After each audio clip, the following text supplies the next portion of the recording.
90 seconds. There's 2 exits from the room. There's one exit through here. Bathroom's out to the right. There's an exit up the back. We're going to have a break. We're going to present the case initially, and then there's going to be about a 5-minute break, and then we're going to come back for a formal case discussion. And particularly looking at the future of trauma care.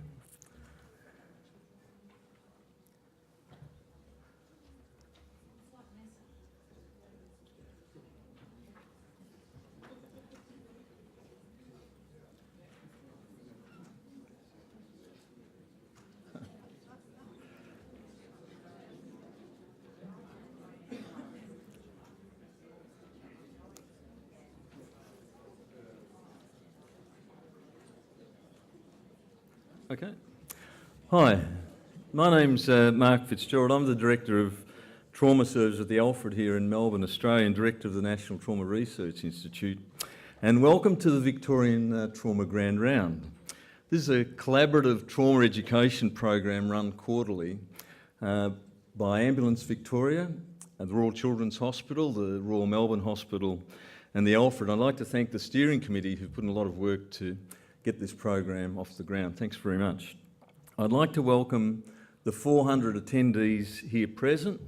There's some in this room, there's some in the adjacent room, and there's also a large audience streaming nationally and internationally.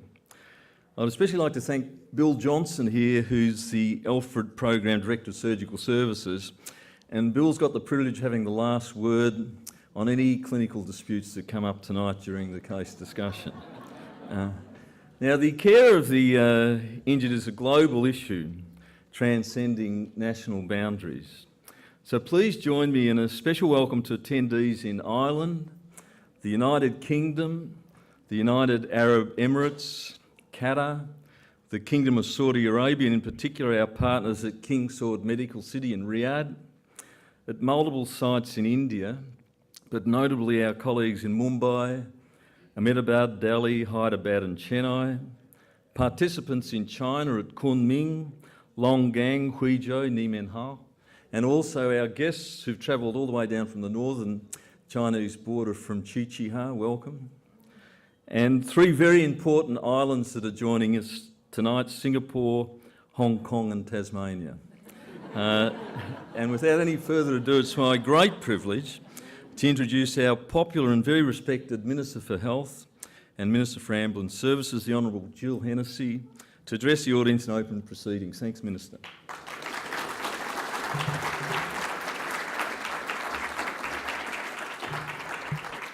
Well, ladies and gentlemen, that was the shortest speech I've ever heard from the wonderful Professor Mark Fitzgerald, who I know tonight is going to regale you with his loquaciousness as you all come together for this incredibly important event. And I just want to make the very obvious observation that we're in a square room and not a round before anyone else gets the benefit of making that observation. But can I congratulate the working group for bringing together all of you, both here in Victoria, our wonderful guests from other places in Australia, but particularly to our international friends who are both here physically in attendance and those that are participating via webcast as well.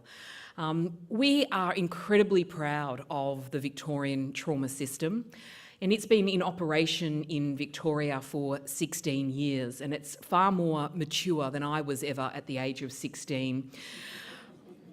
But it is something that has been a developed and evolving trauma system, both funded by the Victorian Government and the Transport Accident Commission. But it is one of the great jewels in the crown when it comes to the Victorian healthcare system, and we're incredibly proud of the many wonderful, wonderful staff that not just work in our trauma system every day, but participate in the ongoing quest to try and look at how we can provide better outcomes for those that are the victims of trauma, but also how we can better prevent trauma. And no doubt tonight you're going to debate where and how we'd like our trauma system and our trauma services to look in 16 years' time as well. And can I just tell you, as a politician, the joy of someone saying turn your mobile phone off for a couple of hours. If you don't take that, then you don't know what real burden feels like. But I do want to acknowledge not just the wonderful medical professionals that work in trauma. We have so many people from a diversity of arcs around healthcare and international response and international support that work in trauma, not just on a day-to-day basis in our healthcare system. And I do want to give a very big shout out to our medical professionals, to our allied health staff, to the wonderful team from Ambulance Victoria, but to all of the wonderful work that is done both within our Australian Defence Forces, both professional and volunteer, to those that understand that we are global citizens in this country and that we are up for stepping up when our global partners and friends need us, that we are hungry around medical research and our desire to look at what we can learn from those, not just in other states, but across our oceans as well. And to say that on a night like tonight, when you come together and you can feel an incredibly positive vibe in this room of people that want to come together and want to learn and to celebrate and who have existing relationships and have worked together. But I really hope that tonight, throughout the evening, you get the chance, through the breaks and participation in the sessions, to form new friendships, whether that be for professional purposes or just finding something mutual that you can roll your eyeballs at together. Therapy in working in health, I think, is really, really important as well. Can I just also acknowledge the wonderful Mark Fitzgerald and the wonderful work that he does as well. I was really delighted recently to have the opportunity to spend some time with Mark over in India and to see firsthand the work that he is involved in with his many partners as well. And it really is, I think, our obligation to ensure that where we have the capacity and capability to support other countries in terms of lifting their ability to build good, resilient, pragmatic and sustainable trauma systems, it's our obligation to do so. And certainly here in Victoria, I am incredibly proud to be part of a health system where our leadership do that at every opportunity. So congratulations. I know you want to get on to talking about the real stuff, but congratulations on 16 years in Victoria of building one of the best trauma systems in the world. We can only get better, and we're not arrogant enough to think that we don't have more to learn from our friends interstate and overseas. We look forward to exploring those opportunities with you all tonight, but enjoy the night, keep your phone off, and happy 16th birthday to all of those involved in the Victorian trauma system as well. May there be many more. Thank you very much.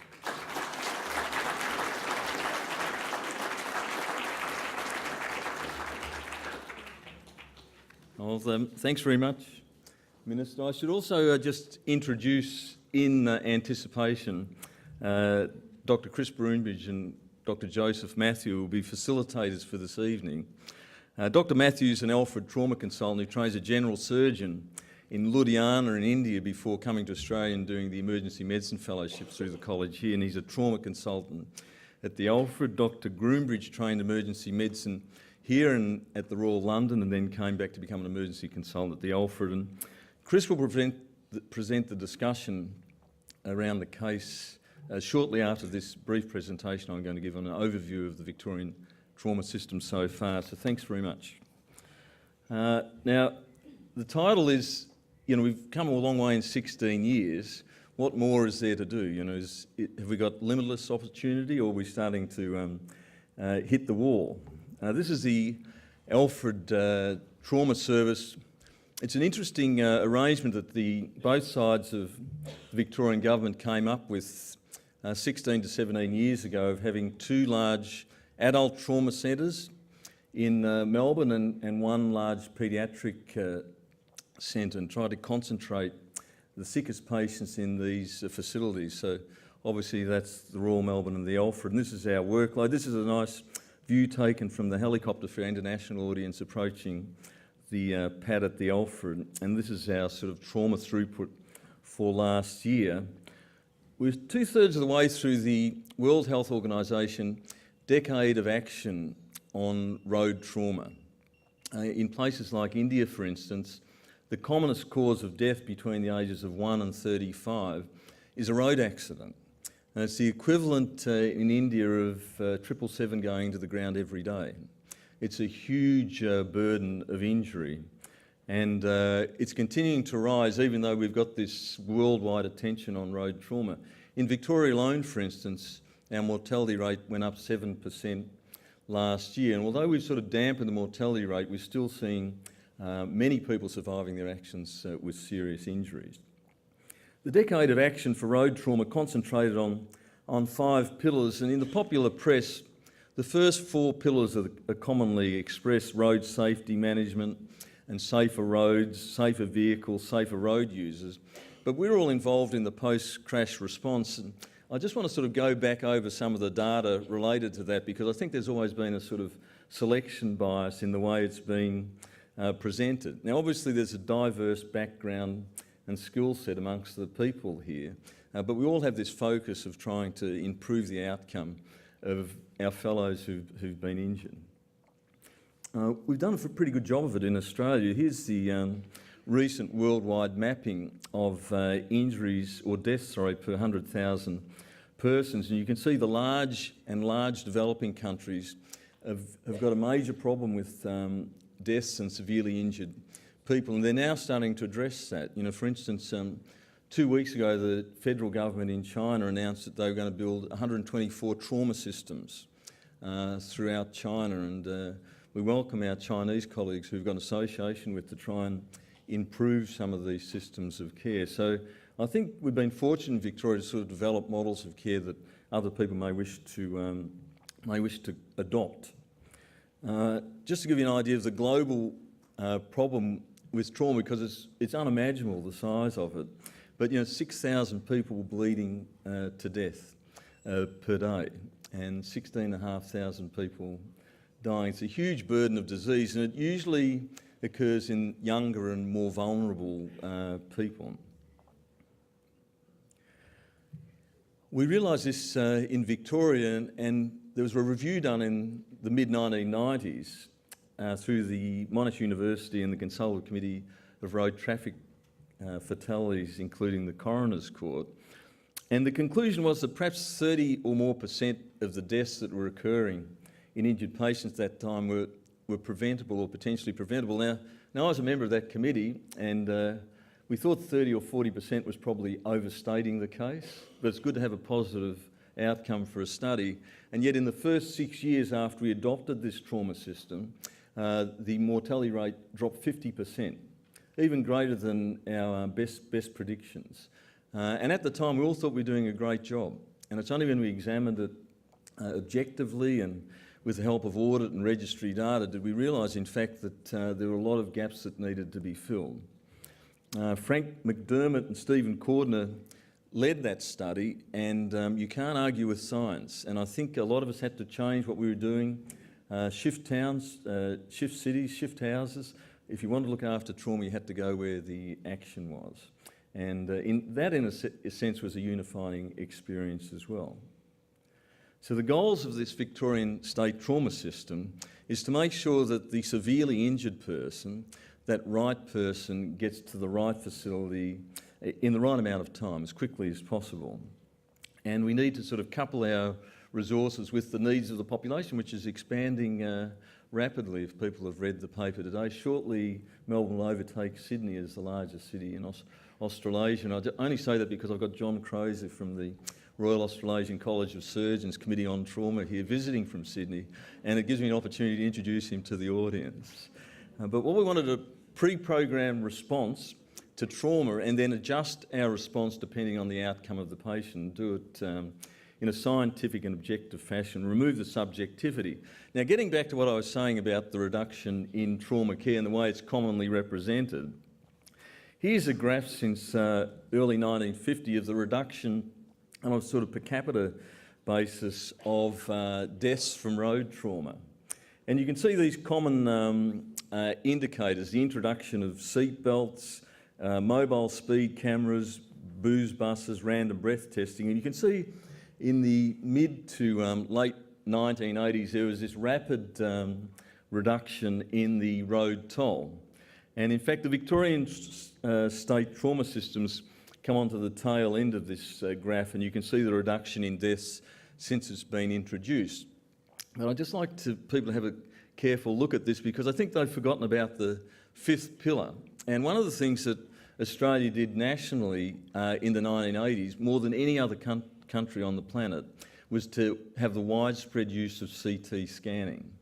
And this is the incidence in CT scanning increase over those 2 decades. And if I plot it against this graph, where CT scans were essentially introduced widespread, and this is the increase per 50,000 population, you can map that against this drop in road toll. And being a younger doctor at the time, we actually knew what was going on with the head injured patient, which we had no idea of previously. You know, aortic transections were diagnosed where previously we couldn't. And it really affected the outcome of the patient, actually drove the introduction of systems like the Victorian state trauma system, the fact that we actually could see and knew what was going on. And these are the OECD figures from 2009 on CT scanner incidents, and you can see Australia's in that curve on the right. So this is the reduction in out-of-hospital deaths since we introduced the state trauma system. You can see this spectacular reduction, an improvement in functional outcome at 6 months, so we weren't leaving this large disability burden. And we know that trauma systems and their introduction reduce not only mortality and morbidity, particularly with the work that's been done from Belinda Gabbay's group here. This really developed as a training concept in America when Jim Steiner crashed his plane, introduced the ATLS program, and there was this correlation between risk management with the airline industry and the medical industry. But there's quite different. You know, the falling patient has to be rescued immediately without any sort of pre-warning, no understanding of comorbidities and such like. A lot of stuff we do are risk reduction strategies rather than errors of commission, while the airline industry runs at a steady state and then all of a sudden has to reduce their risk. And so here's our patient sort of falling through the disintegrated medical system after a severe injury. And our job really is to pull it all together in this trauma system to sort of build a foundation to ensure that patient can recover and that we address all of the time-related threats and injuries. And finally, just to illustrate this, this is a reduction, a 60% reduction in trauma mortality at the alpha of severe pelvic injuries. And when we break it down to all the individual components, there's not one factor that contributed by itself to a reduction in mortality. But when you put all of the things together, 12 years apart, because the patient population is essentially the same, the patient's likelihood of death has increased significantly. And we know that 76% of these people are independent at 2 years. So the impact of inclusive integrated trauma systems is extremely important. I think we've had a sort of integrated approach to that in Victoria, not only politically but at a medical, nursing, paramedical level. And we know that once we introduce these systems, people will have better outcomes. So our hypothesis is not necessarily that we want new interventions, but we want everything working in a coordinated fashion so that people have the least amount of risk and the best possible chance of recovery. So thanks very much for giving me the opportunity to introduce this session. I'll introduce you now to Chris Groombridge. Thank you.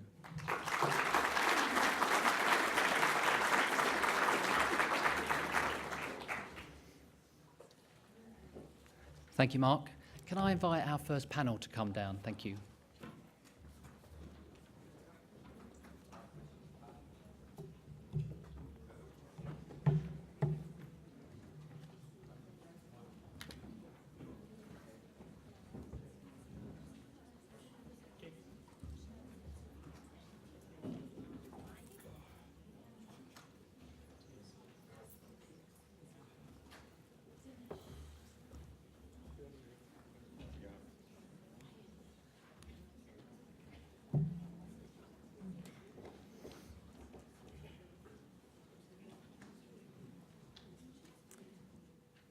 Welcome, everybody. Hello. The next component of this evening's proceedings is a case presentation. Now, normally we're very conscious to protect the identity of our patients, but sometimes I think this can lessen the impact. And so tonight, with her permission, we're going to tell you a story about Rebecca. This is Rebecca with her partner Scott and their children Charlize and Millie. Now, this case hasn't been chosen because it shows off a novel or dramatic intervention like a Reboa. It is about an injured human being whose journey from their accident to today involves many of the components of our modern trauma system. The presentation is about that system and about how the patient's journey has evolved in the last 16 years. First, I'm going to take you through the facts of the case so that you can picture the forces involved, the injury sustained, and the timeline of care of that patient. But we're going to break that journey down into phases. First, the pre-hospital phase, the trauma reception phase, and then subsequently the various inpatient silos before we move on to rehabilitation. At the end of each section, I'm going to ask our assembled experts to tell us a little bit about the factors that have changed since the introduction of the trauma system in 2001. I'm just going to introduce you to our panel. So first we have Anthony DeWitt, Manager of Air Operations, Air Ambulance. Next we have Professor Peter Cameron, who's the Academic Director at the Alfred. Dr. Kate Martin, a General and Trauma Surgeon here at the Alfred. Dr. Matthias Russ, General Trauma and Pelvic Surgery Surgeon here at the Alfred.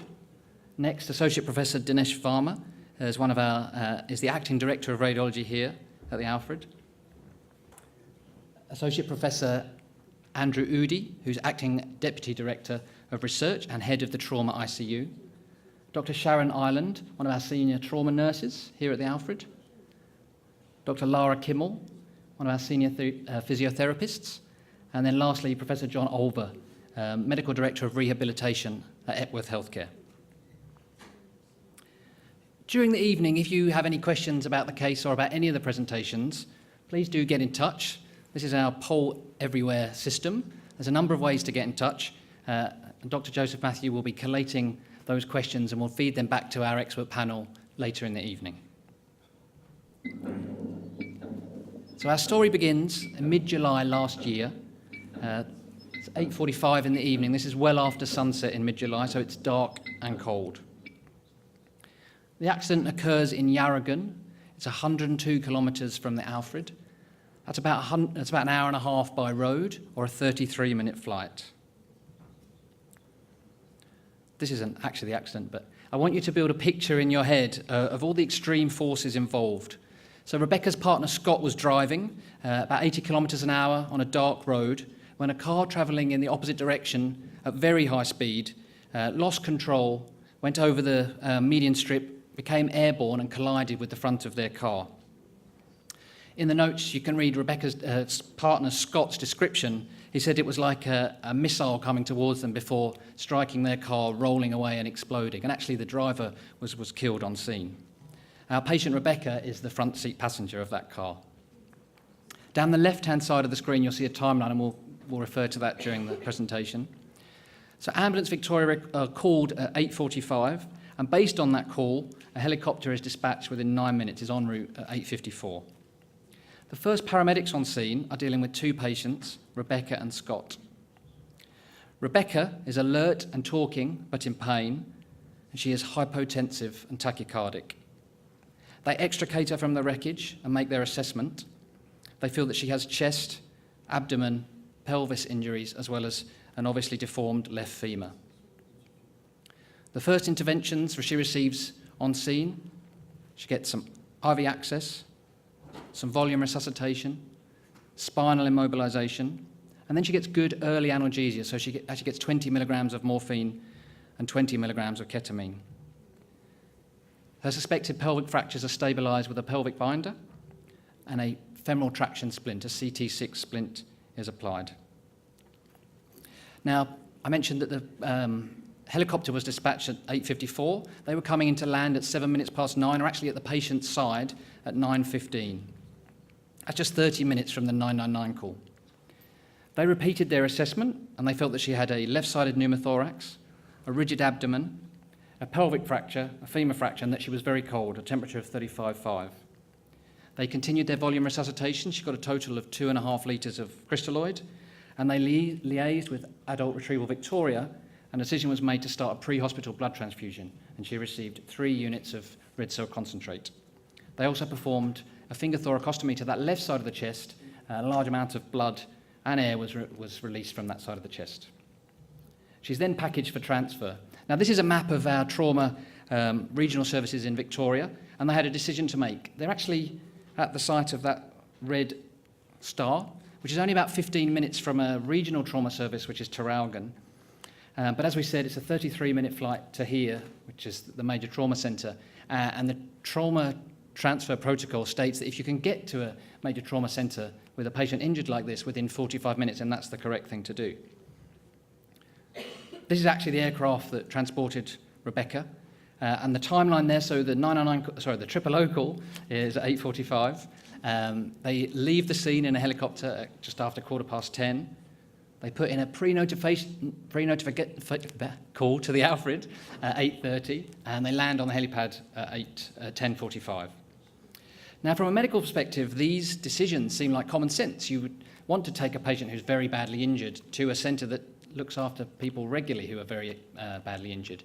And also you'd want to let them know that you're coming and what you're coming with. But actually, when trauma systems were first being developed in North America, these were big parts of the research at the time to try and work out what factors of the research made a big difference. And these are 2 of the big findings. So this is a graph from one of the early papers in JAMA, 2001. And on the y-axis is likelihood of mortality for an institution, where the x-axis is the number of major trauma cases that present there each year. And these are defined as an ISS, an injury severity score greater than 15. And we can see that as you move towards the right-hand side of the graph, your mortality falls. The trauma system centre gets better and better at keeping you alive. And as Mark showed in his presentation, we see over 1,200 cases a year of major trauma. And so both of our adult centres in Victoria are right at the right-hand end of this graph and have better mortality numbers. And one of the other big findings, this is a slightly later paper in surgery in 2005, was that pre-notification was independently associated with a reduction in mortality. Now, we've heard a lot about the mechanism of injury, and I'm going to just pause there and hand over to Anthony DeWitt to tell us a little bit about some of the changes that have occurred in pre-hospital care since 2001. Thank you, Anthony. Thanks, Chris. So some of the changes since 2001, patient probably would have been transported to the nearest hospital.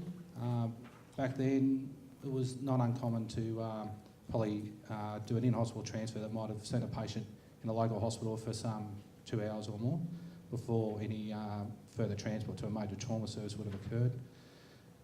If they had gone into Warragul Hospital or Latrobe Regional, then a retrieval service would have been coordinated through St Vincent's back then.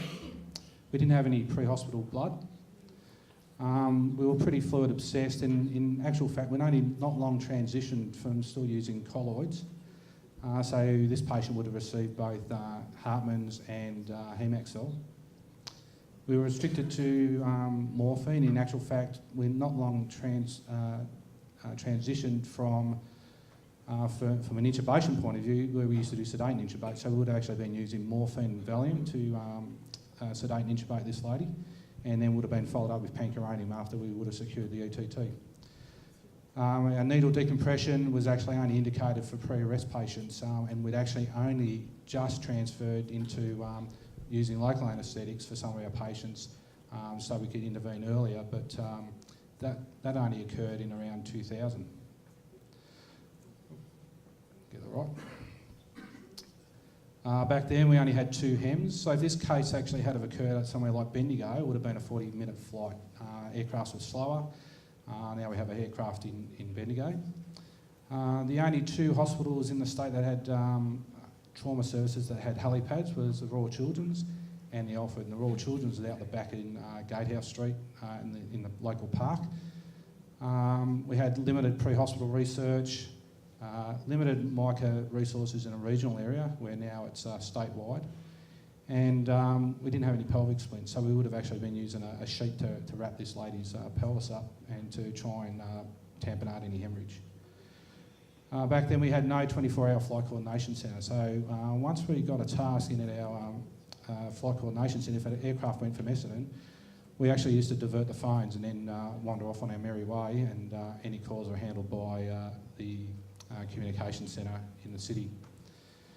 So we'd also only recently transitioned out of the Oxylog 2000, so we're only volume ventilating patients. So we moved to a ventilator which allowed us to do both pressure ventilation and volume control. As I talked about was morphine and Valium, Hartmann's and Hemasol. And from a systems point of view, we actually also transitioned from unpressurised aircraft to a pressurised aircraft. So 2001 saw some changes, but it was very much in its infancy. When we look at now, mature trauma service, some really good triage protocols, the advent of adult retrieval Victoria, which is part of Ambulance Victoria, pre-hospital red cell concentrate that is readily used now, and we're seeing some terrific improvements there. We've reduced our use of crystalloids, and our rapid sequence intubation has actually gone statewide. So back in 2001 it was pretty much restricted to the Mica Flight Paramedic group. And we've also introduced propofol for our burns patients and high GCS patients. We've also introduced a multifaceted approach for opioid or analgesia. The needle decompression I spoke about, finger thoracostomy was introduced in 2016, and we've seen about 44 patients that have received that treatment so far. The ultrasound has been introduced, and in this particular case it was used to very good effect. Both Royal Melbourne and the Royal Children's got rooftop helipads, and that's quite significant from a systems point of view. Flight Coordination Centre moved to 24/7 operation. A pressurised fixed-wing aircraft we talked about, and we've actually improved to 5 helicopters. So since 2001 we've seen a lot. And we've also introduced the AW139 aircraft, which just means that we can actually now fly faster and further distances, which is a significant improvement to the system. Thank you. Thank you. Thank you, Anthony. So we pick up Rebecca's story as a helicopter is coming in to land here at 10:45 that evening. Now, Alfred has a one-tier trauma call-out system, which means that immediately after the pre-notification, a long list of people are notified about Rebecca's arrival so they can start to prepare. In this case, the trauma team leader would have asked Blood Bank to activate our massive transfusion protocol. The team leader would have assigned some clinicians to be pre-scrubbed to perform certain key interventions immediately on arrival without delay. And actually you can see this is a trauma bay where we're getting ready. There's actually already a trolley there with a sterile field ready to perform procedures as soon as the patient arrives. She's met on the helipad by a couple of members of the trauma team and is brought down in the lift. They can phone ahead and give any additional updates, but it really expedites the movement of the patient from the helicopter down into the trauma bay. As they enter the trauma bay, they are greeted by a well-drilled team. Team members are standing in standard positions. They wear lead gowns, they have their PPE on, and they also have stickers on indicating their role. The handover process is also standardised, so the patient is transferred, there's a clinical report from the flight paramedic, and then a brief opportunity to ask questions. And then a period of simultaneous activity commences. This is led by consultant medical staff. There's a consultant anaesthetist at the airway, usually a consultant emergent physician as the team leader, and then a consultant trauma physician or surgeon assessing the need for early intervention, whether this is angioembolization or indeed operative intervention. And unlike classical ATLS teaching, events really do occur in parallel. The nursing staff are recording vital signs, and we can see that Rebecca arrived profoundly shocked. While they're doing that, the trauma registrar is starting their primary survey and notifying the rest of the team, and they can perform a fast there and then during that primary survey. And Rebecca actually did have a positive fast with fluid, as shown in her Morrison's pouch. The radiographer utilises the pre-positioned gantry to start the trauma series of X-rays, which appear wirelessly immediately on a screen in the trauma bay. This allows the team leader to update the team of the findings. We might just take a moment to go through her X-ray systematically. So just starting with A, we can see that her airway doesn't look like it's in the normal place. It's deviated off to the right. B, looking at the lung fields, she has a large hemothorax on that left side. and her stomach is in the left hemithorax, which it shouldn't be. C, circulation. We can see that the mediastinum is shifted towards the right hemithorax. D, as we said, her stomach shouldn't be there. There's probably a diaphragmatic injury on that left side. And then E, everything else, we can see some rib fractures laterally. We can see an intercostal catheter is inserted. But actually, I mentioned before about simultaneous activity. If you look closely, you can see a trauma physician's finger inside the chest on the X-ray. This is going on very early on in the resuscitation. And if you imagine this doesn't look like a normal healthy chest, you can almost see the tension, the pressure on that left side of the chest. And actually, a photograph was taken at the time of Rebecca's neck, and you can appreciate the kind of reduction in venous return and her distended neck veins on her right side of her neck there. On the screen next would appear the pelvic X-ray, and as I said, it appears immediately, so it can be assessed. No fracture is seen, and the pelvic binder can be promptly removed. Next, her lower extremity injuries are imaged, and she has comminuted fractures to her distal femur, her patella, and her tibial plateau. And actually, her foot was described on the secondary survey as cold and pulseless, and she didn't have any flow on her Doppler assessment. And with the first vascular access, we've got some blood gases, and we get some information back, and we see that really is she's profoundly acidemic and coagulopathic, and she's quite cold. The team leader has written in his notes, RSI delayed to allow volume resuscitation. And she has had 2 rapid infuser catheters inserted bilaterally. She gets a massive transfusion with red cell concentrate and FFP, and all of these are delivered warmed through the level 1 transfuser, which is pre-prepared before she even arrives. And she's also had the bilateral chest decompression. And so this is an X-ray only 20 minutes later that shows the bilateral intercostal catheters. The patient is now intubated. An NG tube has been put down, and there's been an attempt made to decompress that stomach. Rebecca arrived profoundly shocked, and she has had some improvement in her hemodynamics. This screen to the left is a picture of our trauma reception resuscitation system, which is a clinician computer-aided decision support tool, but it also allows us to track and look back at how her hemodynamics have progressed during that early resuscitation. She's improved sufficiently that she's able to go to the CT scanner, which is only just a few metres behind the trauma bay, and many of the trauma team will go with her to continue the resuscitation. So if we go through her injuries from head to toe, she's got cervical spine injuries, C6, C7 articular pillar fractures.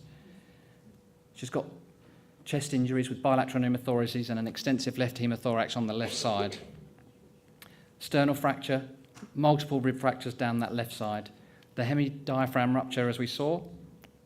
She's got hemopneumoperitoneum, which is seen very, very clearly on the CT scan, but actually no culprit viscous, hollow or solid was identified on that scan. So we know there's a problem, but we don't quite know what it is yet.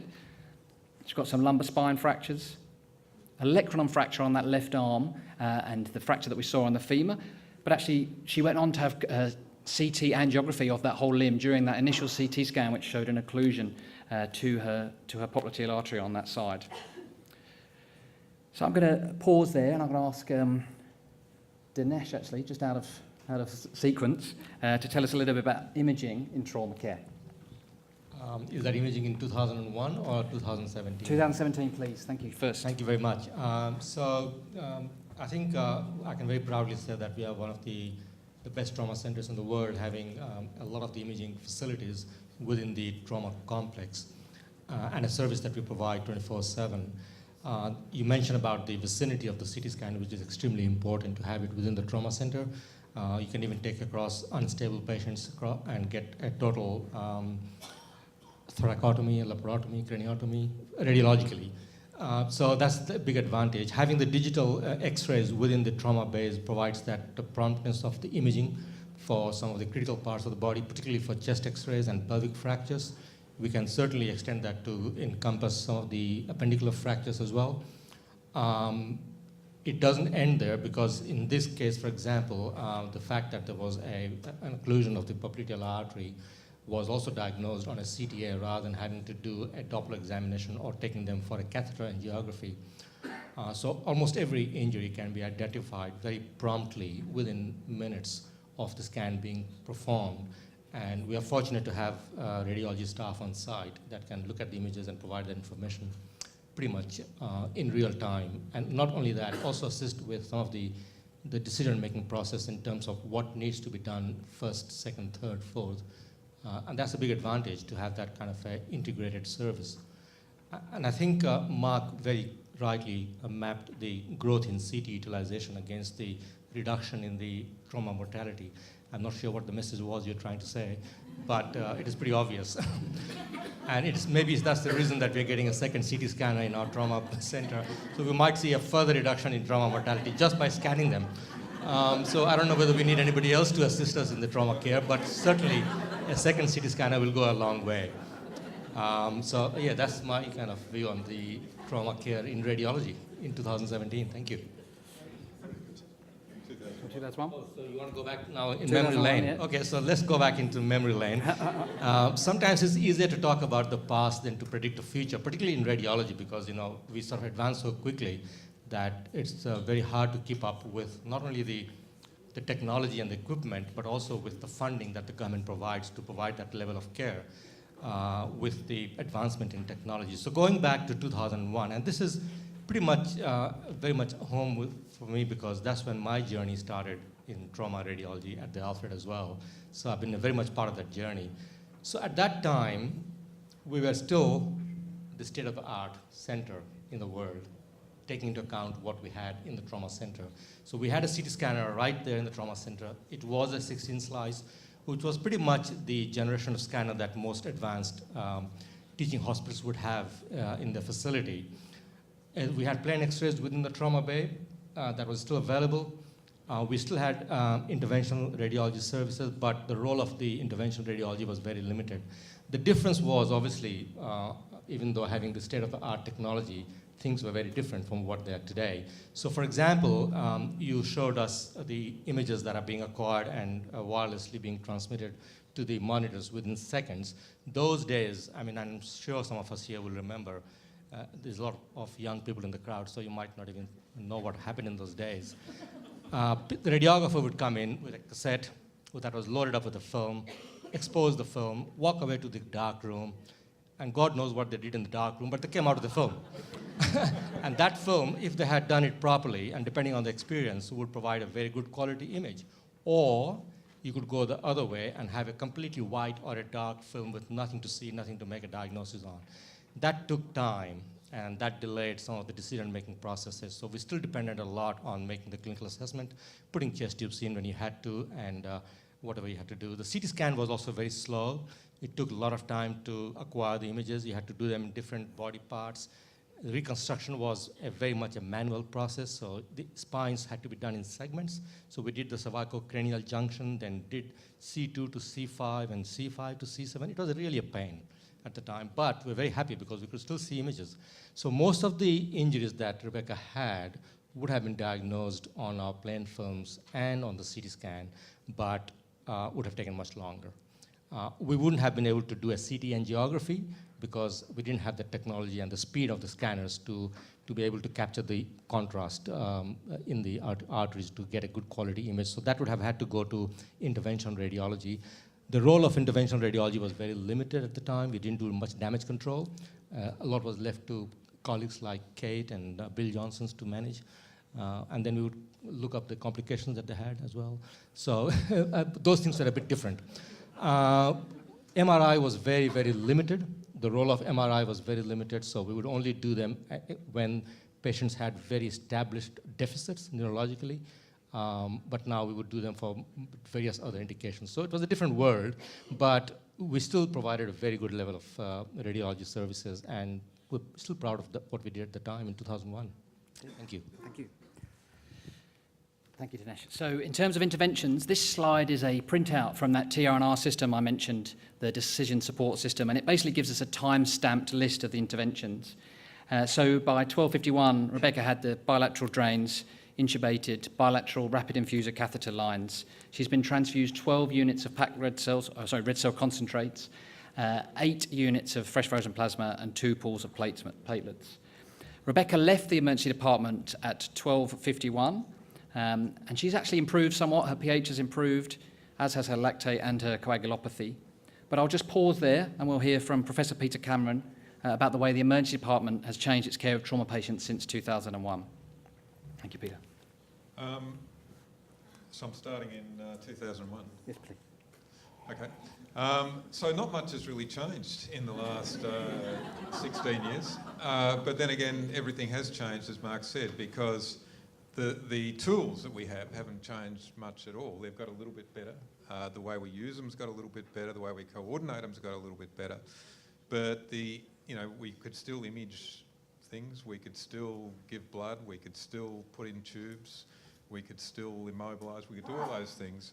But the only thing that's really changed a lot is that we've changed the coordination and the reception significantly. And in 2001, we had no computer-assisted decision support. Mark was still dreaming about it. We had no massive transfusion protocols, and damage control resuscitation wasn't really in the lexicon. Trauma team activation was present, but the response was variable, and I think our ability to practice and improve our trauma team activation wasn't there as it is now. The CT scan, I was actually at the Royal Melbourne at this time, and it wasn't as easily accessible there. The registry was just starting, the trauma registry, which meant that we didn't have a system-wide approach to the way we monitor and improve the trauma system. The surgeons at that time were variable, I guess, in terms of their engagement. For those of you around at that time, there were some surgeons who were very enthusiastic and others not. And the thing about trauma is it's not about a sort of, yeah, I'll see them in the theatre tomorrow or whatever. It's a matter of being 15, 30 minutes on call as a minimum, especially for the general surgeon and some of the other subspecialties. So that whole concept of having a system approach was sort of getting there, but it just wasn't there in 2001. So in terms of coming back to where we are now, we do have a computer-assisted decision support which works. We've shown in a research and scientific way that you can actually reduce errors by using computer-assisted decision support.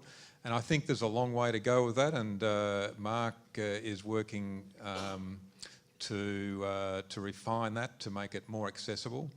The massive transfusion protocols are in place, and we do engage in damage control resuscitation. I think the whole attitude, I mean, I remember certainly in the early days where you'd get an orthopod, for example, who might look at the leg but not look at the patient.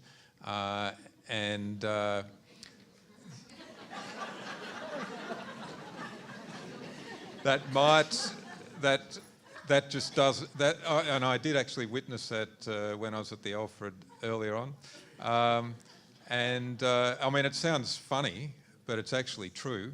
And I think the team approach that we have now would basically prevent that happening in any of the major trauma services now, and even in the regional centres where they see less of this.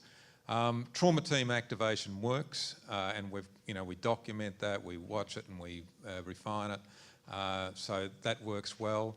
As Dinesh was saying, the CTs were there, but they were just more difficult to access, and sometimes you'd even have arguments with the radiologist about whether you needed to do a CT, but that doesn't happen anymore. Now we have to sort of hold them back. Use of CT and the sophistication of the CT has improved enormously, and what we see now, we can see the little bleeders and so forth. I mean, that degree of resolution wasn't there, so that's completely changed the way we do business. As I say, the registries, both at a hospital and system level, are driving change, because what they're showing is where there's variation, you can see why. And we've showed that with pelvic fractures, we've showed it with chest injuries, we've showed it with pre-hospital. Every part of the chain we've improved. And I think one of the most important things going forward will be how we bring interventional radiology into the picture. And the Raptor suite, I think, is going to be implemented shortly at the Alfred. So that'll make a big difference in terms of that whole team approach, both surgical, radiology and resuscitation. I think my time's up. Thank you, Peter. So we rejoin Rebecca heading up to theatre. This is the next phase in her journey, but some of the same clinicians accompany her. So the consultant anaesthetist and trauma surgeon accompany her to the theatre. Her first operation is a trauma laparotomy, and she has knife to skin at 118. They find that the small bowel is very injured. There's multiple perforations and a transection. She has bleeding from her omentum. Her transverse colon in the op note is described as very dusky, and that large defect to her left hemidiaphragm. She also has 2 small lacerations to her spleen. She goes on to have a right hemicolectomy with a primary anastomosis, resection of her part of her small bowel, again with a primary anastomosis, and repair of that hemidiaphragm. So this is that X-ray that we showed you just as she was leaving the ED. And then this is the first X-ray afterwards, and she almost looks ready to go home. It looks a whole lot better. So we're actually going to pause again there. I'm going to hear from Dr. Kate Martin, one of our trauma surgeons. Okay, thanks.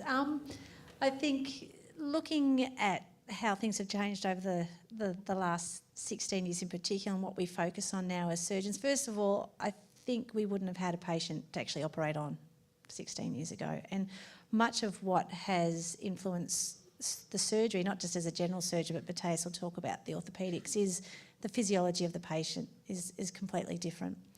And that has a big impact on what we do. Surgery is still surgery. At the end of the day, things have changed, but not a huge amount. But we've got a much better patient who's fit and ready to be operated on. Certainly that early recognition of ongoing bleeding, that the patient is still bleeding. They just don't simply need to go to theatre because they're all smashed up, and theatre's the magical place where all your dreams come true. There's that early recognition of ongoing bleeding is now paramount, and it's one of the first questions we ask. The concept of damage control was only new 16 years ago, and it now doesn't involve just surgery, it actually involves resuscitation as well. So it's maintaining adequate perfusion in order to keep the patient alive, to get to wherever it is you're going to definitively control that bleeding, whether it's IR or theatre. The investigations in relation to decision making, I think, well, certainly 16 years ago, the patient wouldn't have gone to the CT scanner because it was known as the donut of death then. I now call it the donut of truth because it does help us to prioritise the injuries we need to manage, particularly with patients with limb-threatening injuries and with mass-occupying lesions in the head as well. I think it's pretty obvious she needs a laparotomy, but it's the other injuries which may not be so obvious. And while we're task-focused on them, if we also know those other areas need to be attended to, we can coordinate what we do in theatre and at times do things concurrently as well. A couple of times I've operated concurrently with Matthias doing something down with the limbs while I'm doing something in the belly. Within the operating room, it's, the decisions we need to focus on is when to operate. This patient's pretty obviously she needs something done now, but then there's also the decision making regarding the limbs, when do they need to be attended to? And that question of damage control versus definitive fixation. Now, when I first went through this case and read it just initially quickly first, I thought, why did she have an anastomosis? Why didn't she have a temporary abdominal closure? And for the non-surgeons in the audience, that's where we will not actually stitch the bowel back together, and we won't close the abdomen because the physiology is such that the patient is at risk of anastomotic breakdown. We're putting them at more physiological stress by taking longer with those procedures. I think one of the things we do now is that once we've done that initial damage control, we've stopped the bleeding, we've controlled the contamination, we actually stop and we see where we're up to, and we actually then make the plan then. It's not just we will be doing a trauma laparotomy and not change our minds during that. So we go in to stop the bleeding, control the contamination, and then we stop and reassess. And again, because of the techniques with resuscitation now, more often than not, we've got a patient within that 20, 30 minutes who's actually ready to have definitive fixation where possible. And so it's making those decisions as we proceed through the case, which has become stock standard, not just for the general surgeons, but I think for all of the people looking after these patients.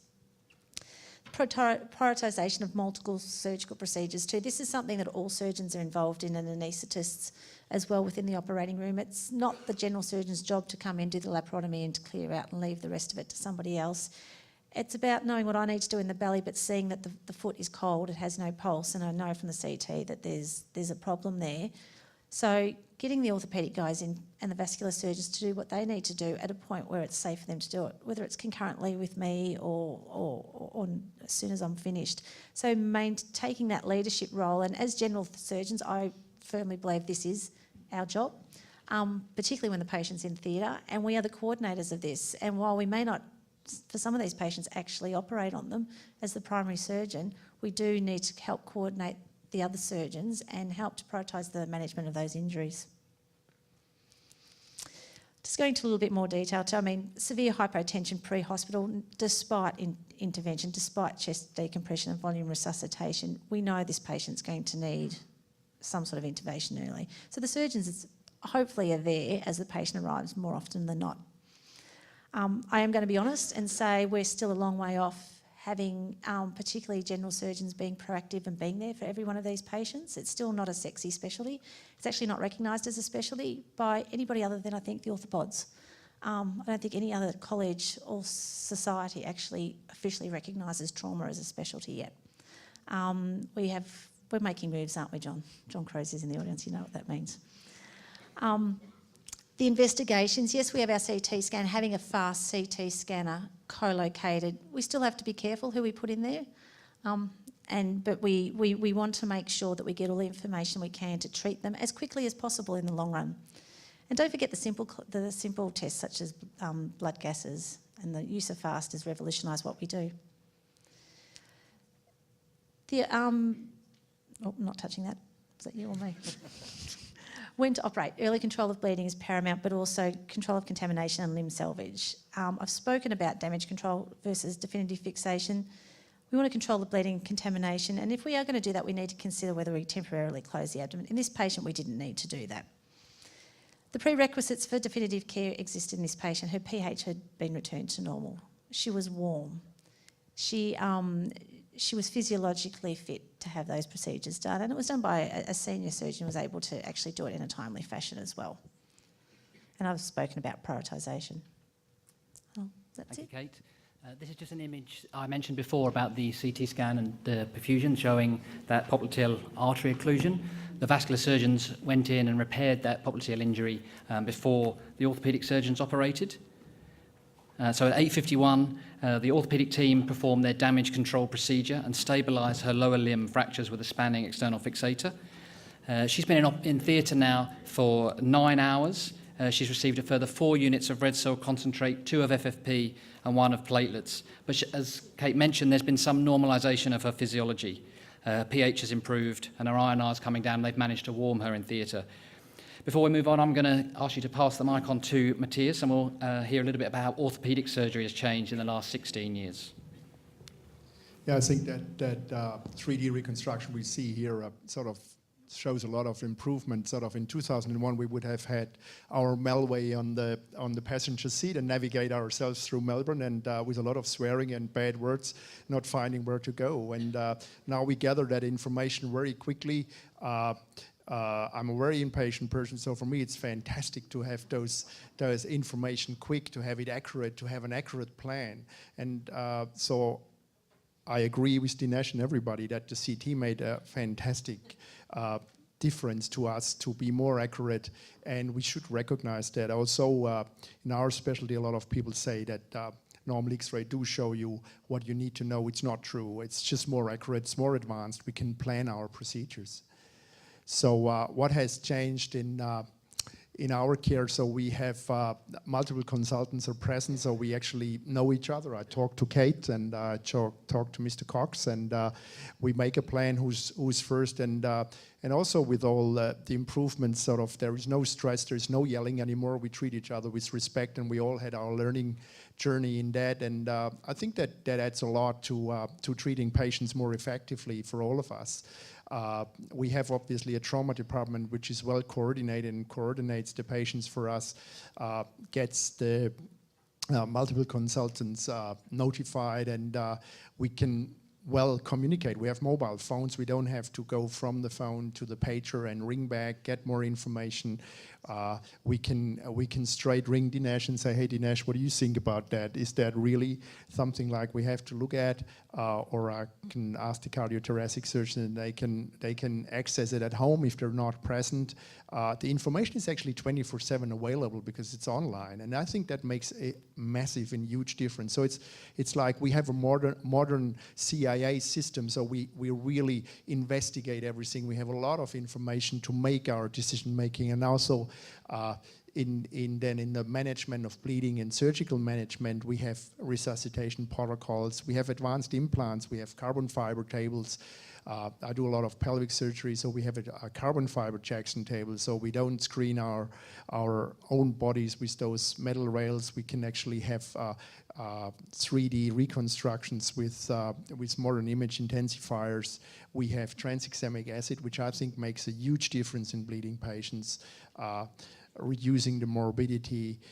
Did a case last night where it was an INR of 1.6, and it's very quickly reversed. We use tranexamic, we have FFPs available. That was all very slow. We were painstakingly, as I said before, waited for CT scans and results. Now we have them quick, we have them accurate, we have them from all angles, and we can use advanced implants like locking plates, which we had in 2001, but it was just really for the distal femur, and then they came up for all other. We subspecialize really.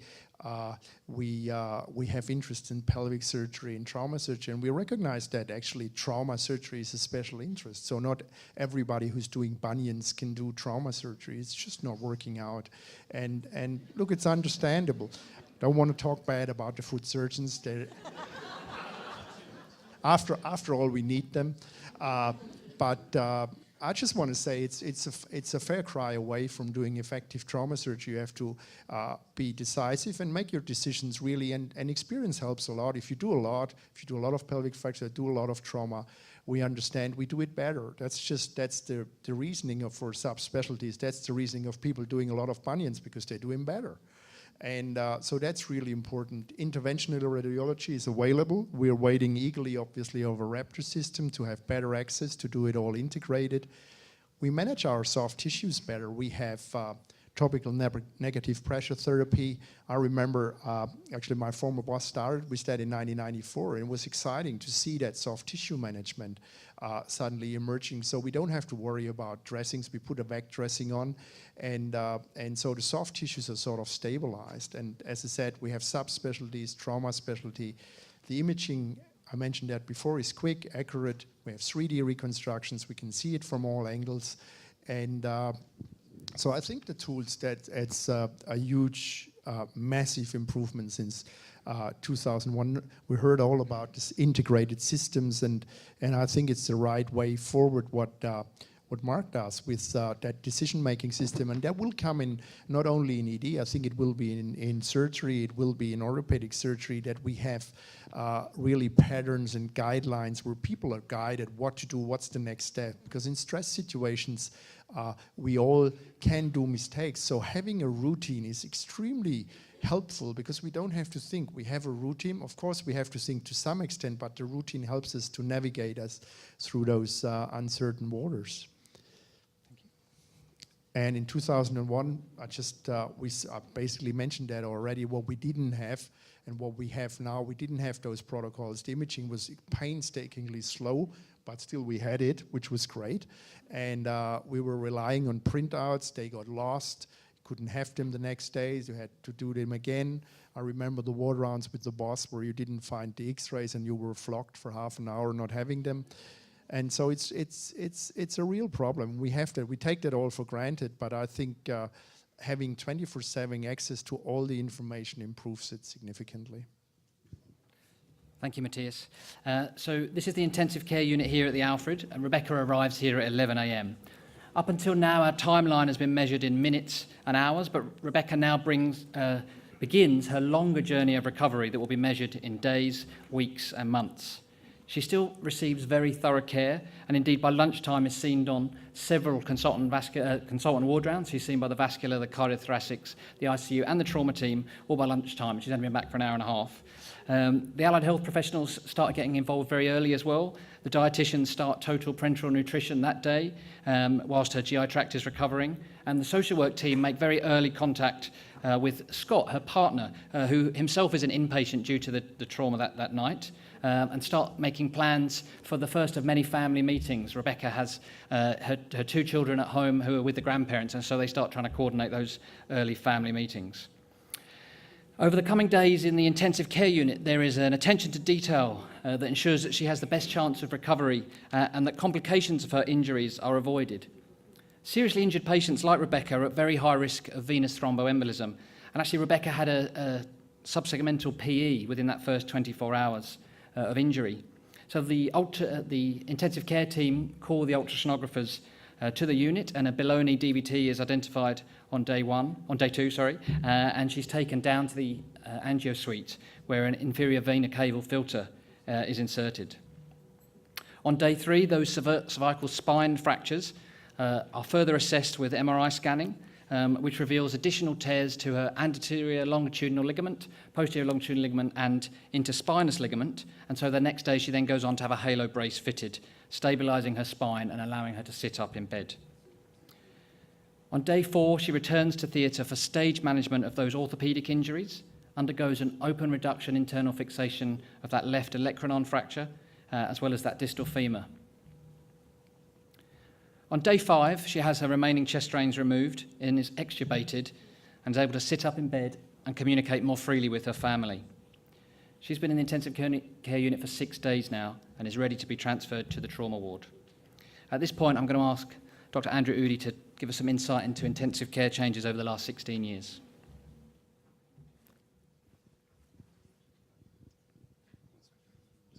Thanks very much. Just in the interest of time, we'll move quite quickly through this. But the major changes in trauma intensive care management have largely focused around provision of multidisciplinary care in the ICU. We now have a ICU consultant which is present in the unit for 24 hours a day, 7 days a week, which allows the patients to receive the best possible care in the most timely fashion. A number of our consultants have got specialist expertise in echocardiography, and therefore that has substantially improved our ability to guide fluid resuscitation and the use of vasoactive medications.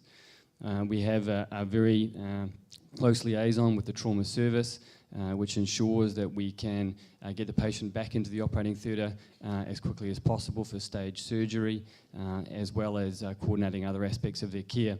And we have a very large allied health input into care of these patients, particularly physiotherapy, dietitians, and social workers. There's a lot of recognition that rehabilitation is incredibly important in the patient's recovery, and that should start as soon as possible, certainly within the intensive care unit. We have a recognition that ventilation, mechanical ventilation and positive pressure ventilation can result in significant secondary injury to the lung, and there is a real push to ensure that we are providing safe ventilation with low tidal volume ventilation and limiting barotrauma.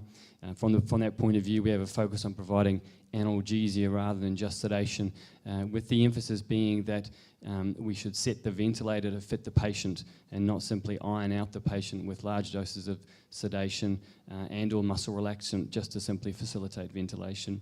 This is what really enabled us to actually extubate this lady on day 5 in her intensive care unit stay, which is actually quite remarkable. We have a significant focus on patient and safety, patient and safety focused care. This is in the form of infection prevention. We have daily ward rounds which look at the duration, for example, of central venous catheters and interarterial lines. They are removed as promptly as possible. We have a focus on ensuring patient comfort and dignity. We have a much open, light-filled intensive care unit. We have a focus on trying to prevent delirium, trying to ensure an adequate sleep-wake cycle, and getting the patient awake as quickly as possible. We have a consistent approach, and we collect a lot of data now on the care provided in the intensive care unit and benchmarking this with other services across Australia and New Zealand. The Australian New Zealand Intensive Care Society Adult Patient Database now has over 1.5 million patient records from all the ICU admissions across both countries, which allows us to get quarterly patient safety and quality metrics back to us in terms of how we're mapping with our current practice. Comparing to what we did in 2001, there was a lot of challenges around coordination of trauma care. In a case like this, where we had a multi-trauma victim, we would be coordinating with numerous other teams, and that could lead to quite a bit of frustration. There was less of a focus on tailoring our interventions to the patient. Rather it was largely around deep sedation and mechanical ventilation. There will be largely a registrar-driven service out of hours. I've already mentioned the issues with sedation. And to continue the theme about trauma radiology, we would have had very limited access in 2001 to CT, and I can still remember as a very young doctor pleading with a radiologist to do a CT in a patient who did not see the indication, even though they'd been involved in a light plane accident. So in that instance, we've seen substantial changes to the provision of radiology, and it's certainly great news that we may be moving towards a mobile CT platform here at the Alfred sometime soon. Thank you very much. Thank you, Andrew.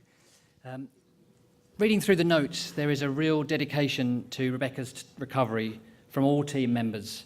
The nutrition team start feeding her on the ward on that first day when she gets back. Her total parenteral nutrition is weaned back and she starts oral feeding. The physio team encourage the patient to get moving, and the acute pain service are there to help her stay comfortable when that physio team are encouraging her to get moving. Throughout her hospital stay, the nursing staff ensure that Rebecca is cared for, that she doesn't develop complications like pin site infections, skin pressure areas, and that she stays positive, is kept clean and comfortable throughout all phases of her patient journey. And we'll pause again there and hear from Dr. Sharon Ireland, one of our senior emergency nurses. Thank you. Thanks, Chris. Thanks, Chris.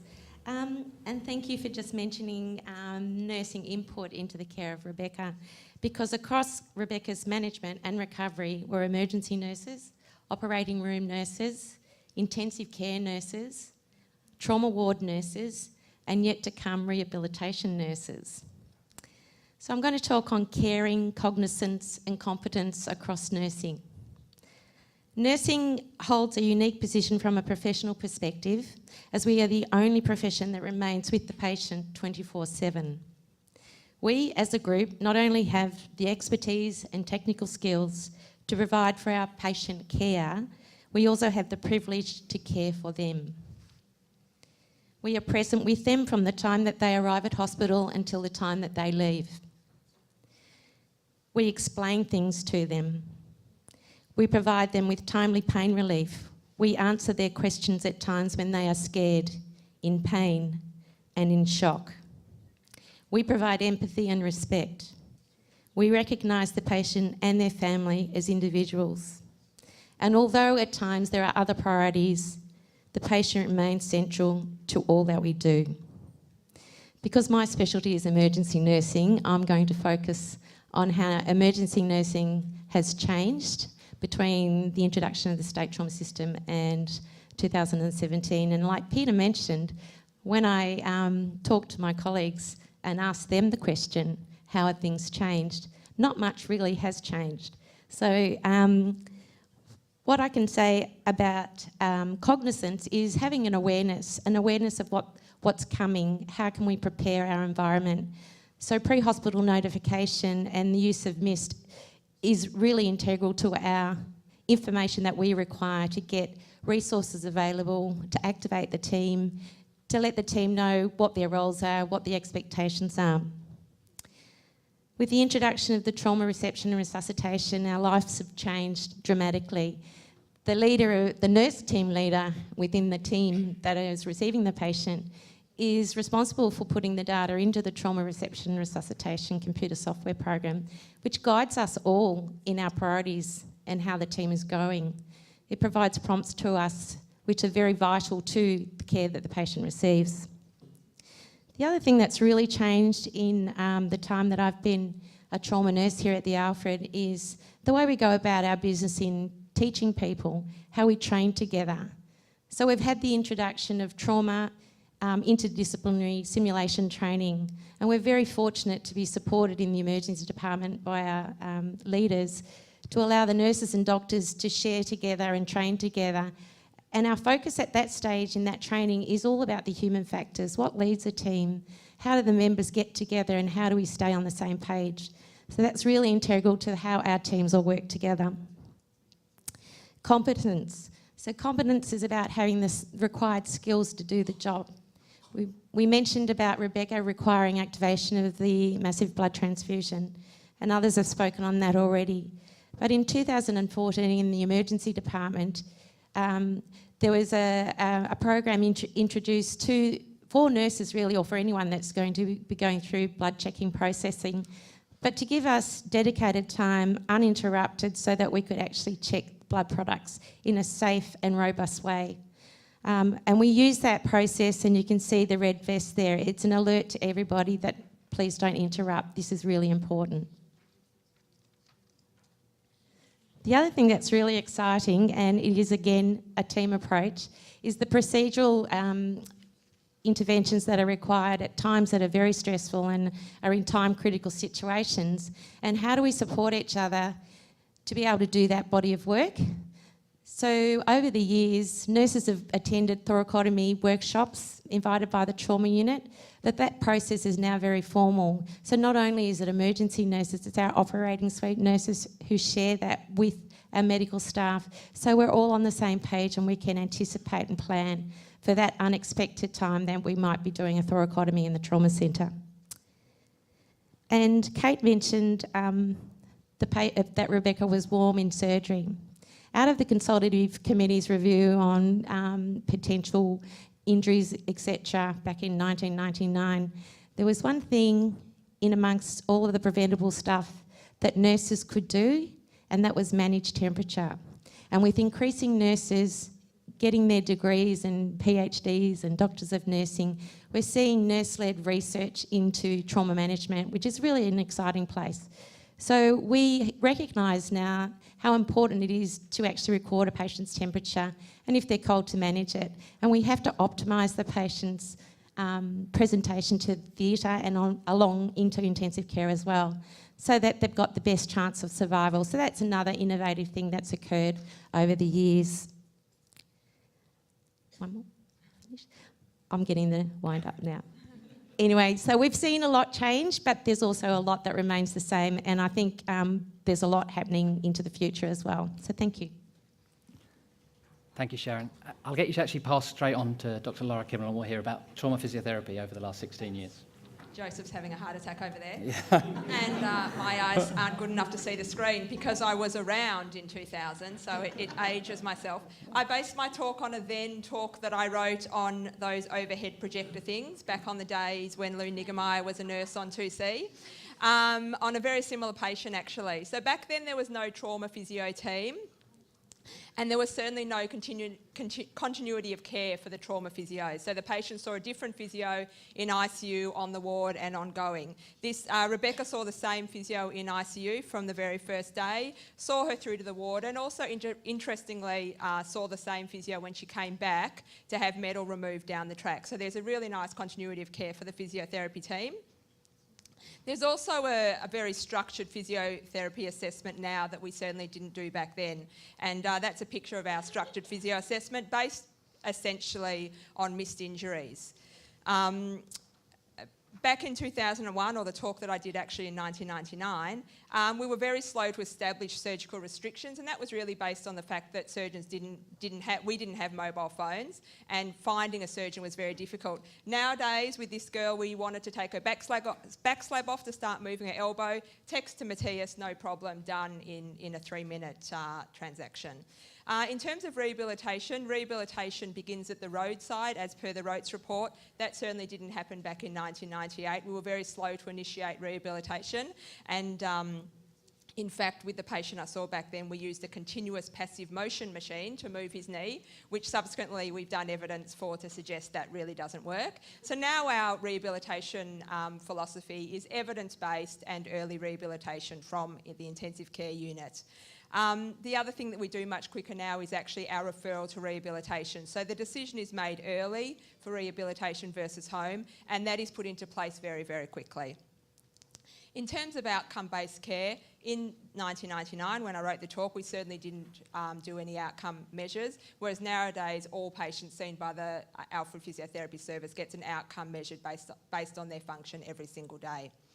I thought I'd put this up. The talk on the left, 1998, we sat the patient out of bed via top and tail lift. Down the bottom there's a picture of a top and tail lift, and only 4 physios knew what a top and tail lift was when I presented this the other day. So that's how I got the man out of bed, and interestingly I just threw a gel pad under him because there was a pressure sore, and that was just part and parcel of the days back in 1998. Whereas nowadays we have hoist machines attached to the ceiling, hoist machines not attached to the ceiling, and chairs that we can pat slide patients into. So that's probably the reason that I'm still a physio 16 years later, and hopefully I'll still be a physio in 16 years' time. Thank you, Laura. We're nearly there. So we're now on day 18 of our timeline. It's the 4th of August, and Rebecca is ready to leave the Alfred Hospital to go to Vic Rehab. There, the hard work really does continue, though. She gets daily intensive physiotherapy, occupational therapy and social work input to prepare her for the long journey of recovery that's about to start. And I might hand over to Professor John Olver to tell us a little bit about how rehabilitation medicine has evolved in that last 16 years. I think it's fair to say that in 2001, multi-trauma orthopaedic rehabilitation was a developing specialty. When we got a patient from the Alfred, we'd continue pain protocols, which needed to be adhered to because we were starting to mobilise the patient more. We obviously also needed to continue dietetic support for nutrition. But back in 2001, it's fair to say that the length of stay in rehabilitation was a lot longer because we'd adhere strictly to non-weight bearing protocols. And in this patient, she'd have been non-weight bearing on the right arm for 6 weeks, on the left leg for 12 weeks, and she had a halothoracic traction, which means that she would be unable to hop. So it's unlikely that she'd have been mobilised to any great extent except for sitting out in a wheelchair and transferring, probably for 12 weeks. And that would change, as we'll see in a minute, in 2017. When she did get mobilisation, we had very heavy and somewhat clumsy and certainly not foldable gait aids, which made transition to getting people home very much more difficult. The occupational therapists had similar problems. She'd have been non-weight bearing on the upper limb, and whilst they initially would teach one-handed techniques, it had been fairly limited. So things have moved a long way in 16 years. Multi-trauma orthopaedics as a specialty within rehabilitation is now well established. With pain control, we've got a greater range of medication, procedures with lower side effect profiles. We've got evidence-based protocols now to minimise some of the risks of patient immobility, such as DVTs, chest infections, urinary tract infection. We've got a lot of new equipment in physiotherapy, and the bottom right of the picture you can see a new treadmill that we have, which is an Alter-G treadmill, anti-gravity, so we can start to mobilise a person who's non-weight bearing using compressed air on their lower body in a shield, so we can get them up and about, strengthened and moving much more rapidly rather than this long period of non-weight bearing. There's a lot more emphasis on exercise physiology, strengthening and endurance work at an earlier stage. We're a lot better at educating the patient in being participant in their own rehabilitation program. And we don't stop rehabilitation now at walking. We go through to higher level activities such as running.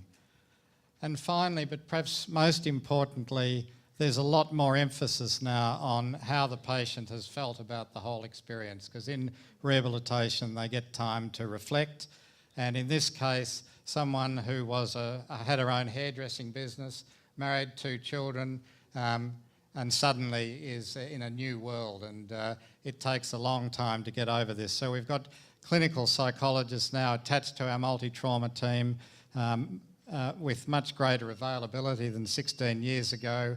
We have social workers, again, in the education of the family, because at the end of the day, when the patient goes home, the family is probably our greatest rehabilitation resource. And we're able to get the patient home more quickly because we've got much better facilities and aids and equipment for outpatient rehabilitation. Still a long way to go, as we'll see in the future, but I think we're a lot more efficient at our jobs than we were 16 years ago in this type of rehabilitation. Thank you. Thank you, Professor. And thank you also to all of the panel. And can I ask you please to put your hands together for our panel?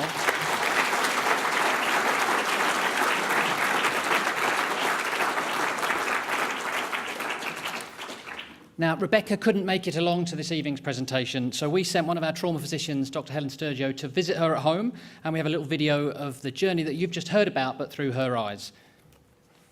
Beck, hello and thank you. Tell me, it was a Sunday. What were you doing that day? Shelley's had basketball again the next day, and we're making our way home, and I actually remember coming into Trafalgar, and it's always the last town before home, and that's all I remember from that point. But we've apparently driven along, and the gentleman was driving at 200 kilometres, lost control, hit the medium strip, became airborne, collided into us, then went into the train tracks, became a light and lost his life, and then things went on from there. I have nothing. I don't remember anything at all. Nothing. It's just what you've been told? Just what I've been told, yeah. And just from photos, and but just what I've been told. Okay. Yeah, I think, and I mean, because there's a couple of kind of first memories, but I think I can remember hearing someone saying that there's been an accident. I wasn't afraid, but I just was more thinking, okay, I can hear my husband's voice, and I don't know the timeline, so I didn't know about my children, so I felt nervous. And then once I heard them say that, the kids want to come and see you soon, I was then quite peaceful. I was okay. So I did think it was a dream. I did try to take the tubes out of my throat once because I wanted to prove I was dreaming, because it was a little bit, it didn't feel like, I felt like I just was closing my eyes. I didn't feel pain at that time, asleep, and I just didn't believe that I could hear my loved ones around me, so, I didn't believe that there was something, so I thought I was dreaming. It would have been more coming into the trauma ward. Still not 100% clear, but definitely I can remember feeling, obviously then the pain sort of started to set in a little bit more, and just the confusion about it all, but I definitely felt, cared for. I was very fortunate to have close family and friends there, and I was obviously being closely monitored, so. But then once I always had the trauma team come around the next morning. Every single time I saw them, yep. I just remember them all standing there in a group, thinking everyone's got their clip pads and everyone's standing there. Wasn't really 100% sure what was going on, but they always sorted me out. I knew once they left I was right. So I was frightened at the start, because I could then see myself in a state thinking, how could I go to rehabilitation? And in my mind I thought rehabilitation was I got to start swimming, I didn't realise it was like another hospital, so I thought I'm not ready, like, oh my goodness. And it was fantastic. I was really good, really good, and I felt always really cared. The physio was really good. Again, those first times of sitting up and especially having the halo on, feeling quite dizzy, and getting in the wheelchair for the first time, that was quite a progression to get to that point. I was surprised with the simplest of tasks of how difficult they were, but they put me through the steps slowly. They give me a little bit of a push, which is what I needed, because I was frightened, and then I just progressively just got stronger and stronger. I'm still doing physio. I've had hydro's been a really great thing for me. It has been hard. I've had to fight I've had to fight to get better. It's almost like it's easier to not be better, and that's not how I want to be. I'm grateful that I've got great family support and friends, so I've been able to get my spirits going to push. But it was very difficult for us to get through the process of Mum getting better.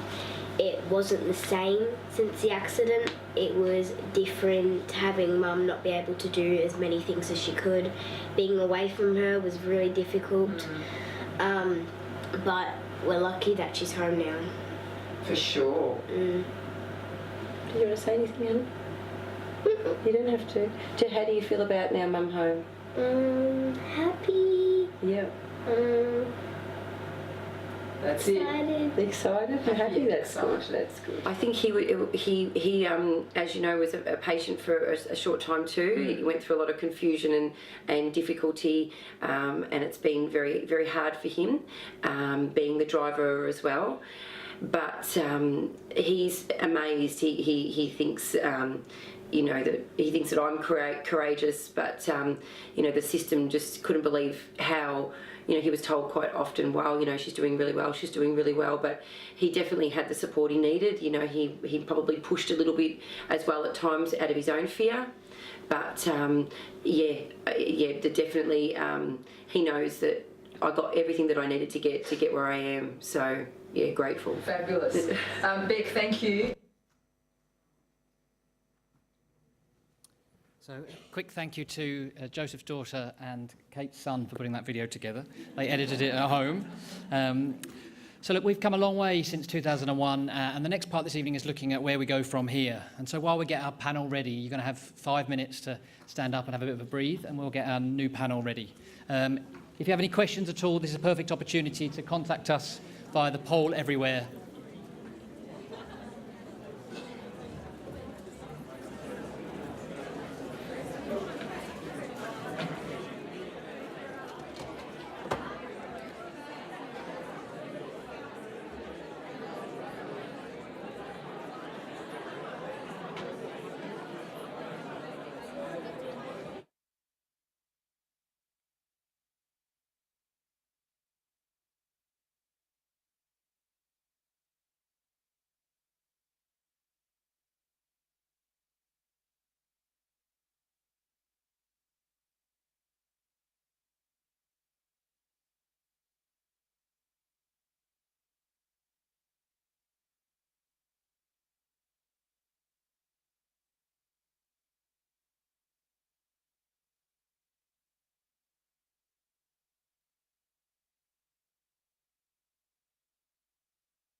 Hello, everybody.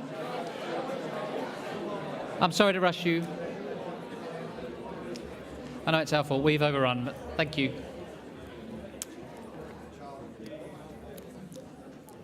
This is the next section in the evening, looking forward to the future. I'm going to introduce you to the panel, and then we're going to hear from each of them on their thoughts in the various sections of the patient journey. I'm going to work through the line. So to my left, the pre-hospital section, Associate Professor Mick Stevenson, Executive Director of Emergency Operations, Ambulance Victoria. And then Professor Peter Cameron, Academic Director at the Alfred Hospital. Charles Pilgrim, Hepatobiliary and Trauma Surgeon. Associate Professor Martin Hunn, Director of Neurosurgery. Dr. Jin T, Spinal Surgeon, Neurosurgeon at the Alfred Hospital.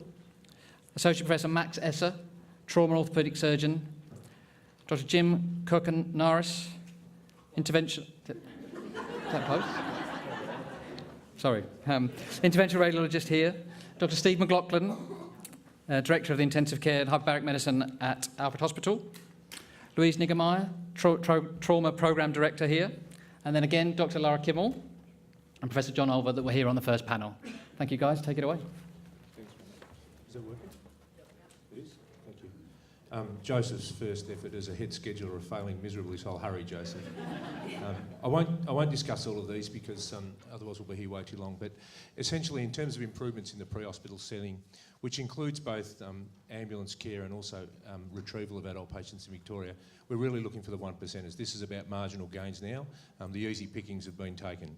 Formalised pre-hospital notification rather than the erratic nature of the pre-hospital notification now, I guess, will change. And it'll come through a number of different means, but certainly automated pre-hospital notification through the likes of transmission of data direct from the back of the ambulance is actually not that far away. Pre-hospital research, we've been involved in randomising patients into big international trials since 1995. Clearly that will inform our practice ongoing and improve the algorithms that we work to today. If you look at what we're participating in just now, therapeutic hypothermia in severe traumatic brain injury, tranexamic acid in severe bleeding trauma. We're about to bolt a CT into the back of an ambulance for the purposes of scanning stroke, so I gather, given the interest in CT here tonight, that might be of something of interest for others later on. In terms of the management of bleeding, clearly ambulance may well have a role to play in the massive transfusion process, whether it be with a human product or synthetic product. We are expecting very shortly, in fact, to have computer-assisted decision support and decision assist device in the rear of an ambulance, particularly for those people that see high acuity events at very low frequency. We intend to be transmitting, not too far away, live vital sign data and ECG and so on from the back of the ambulance through to the trauma receiving centres. And we expect significant improvement to come from our access to outcome data and particularly final patient disposition and so on in terms of all patient groups. There's work, as you know, as I said, being done in tranexamic with the use of tranexamic acid in pre-hospital trauma now. It may well influence our practice later. The timeframes to transport to major trauma centres, we moved from 30 minutes in the first iteration of transport time to a major trauma centre versus the next level of trauma service. We've moved out to 45 minutes. We know that patients that travel longer than that do better, and clearly that time frame will be revised, I would have thought. HEMS crewing will be an issue of interest for everyone. Currently it's single mica paramedic crewing for severely traumatised patients. The issue of 2 mica paramedics, a mica paramedic and an advanced life support paramedic, or a mica paramedic and a physician, is very much a live conversation. And there are many other systems improvements to be made, including those to the aviation facilities that we use currently. Hi. Looks good. So which way is forward? That one. Okay, so into the future, again, we've got 1 or 2 minutes, so that's okay. 2032. So I think drones have got to come up. So we'll do that. And there is a place for semi-automated care pre-hospital, which Mick would probably be familiar with. again, computer-assisted and remote expert decision support. So not just as we're doing it now, but maybe more using it in the remote setting. Linked data and handover along the lines that Mick's talking about. We're going to get much better at linking both the data right along the patient journey. At the moment, we've still got a disintegrated system. Better airway techniques. These are the real sort of 0.1% as opposed to the 1%ers. Improved ventilation strategies, including negative pressure ventilation perhaps, better airway adjuncts, space-conforming hemostatics and brain salvage techniques for uncontrolled hemorrhage. We're at the moment reviewing all the pre-hospital deaths. There's ones with splattered brains, there's ones with splattered hearts. They're not going to live no matter what we do. The ones that we've got a chance with are the ones with a whole brain but are bleeding to death. There is a chance that with improved techniques we could stem the hemorrhage enough for them to get to hospital. That's to me is where the action is. Synthetic blood, Mark still believes in it.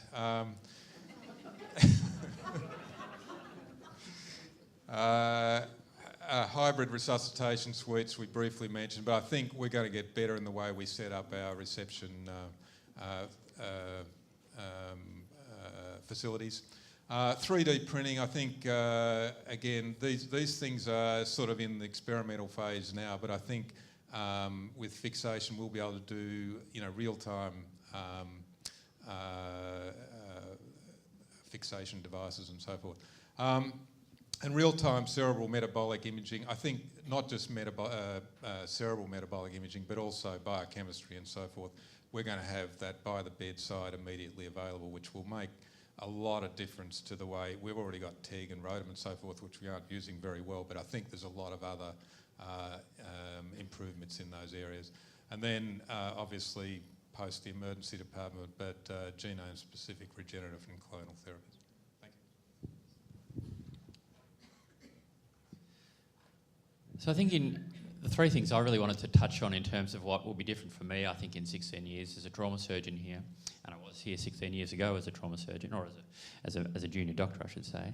I think what we're going to see is more information at the time of patient arrival. So, for example, today, if I'm the trauma surgeon on and I'm at the hospital, I get a page saying there's a patient coming in, and it's a single text on my mobile phone saying this is a patient with these vital signs, and then I go to the emergency department and I wait for them to arrive.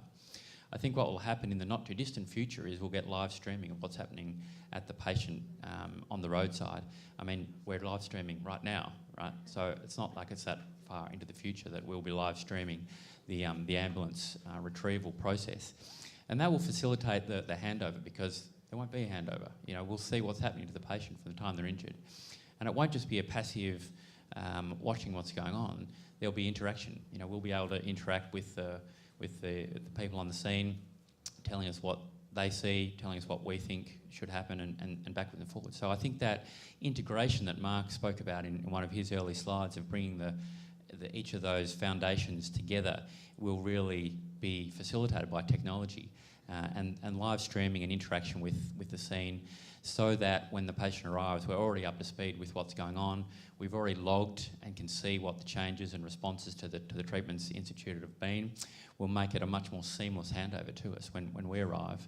And I think that will continue through the resuscitation, through the reception, into the operating theatre, into the ICU, in reverse, so that the ambulance that brings them in can see what happens to the patient, and can see and learn the lessons of what additional injuries were identified, what additional treatments happened, so that in addition to me getting a better perspective of what's happening to the patient from the time of injury, the ambulance gets a better insight into what happens to the injury after they've deposited the patient with us. So I think that can only help for all of us to have a better idea of everything which happens to a patient, and sort of consolidate the fact that we're all on the same team, and so that they're not different systems of, here's what we're measuring, now here's your handover and you start. It's a continuum of care.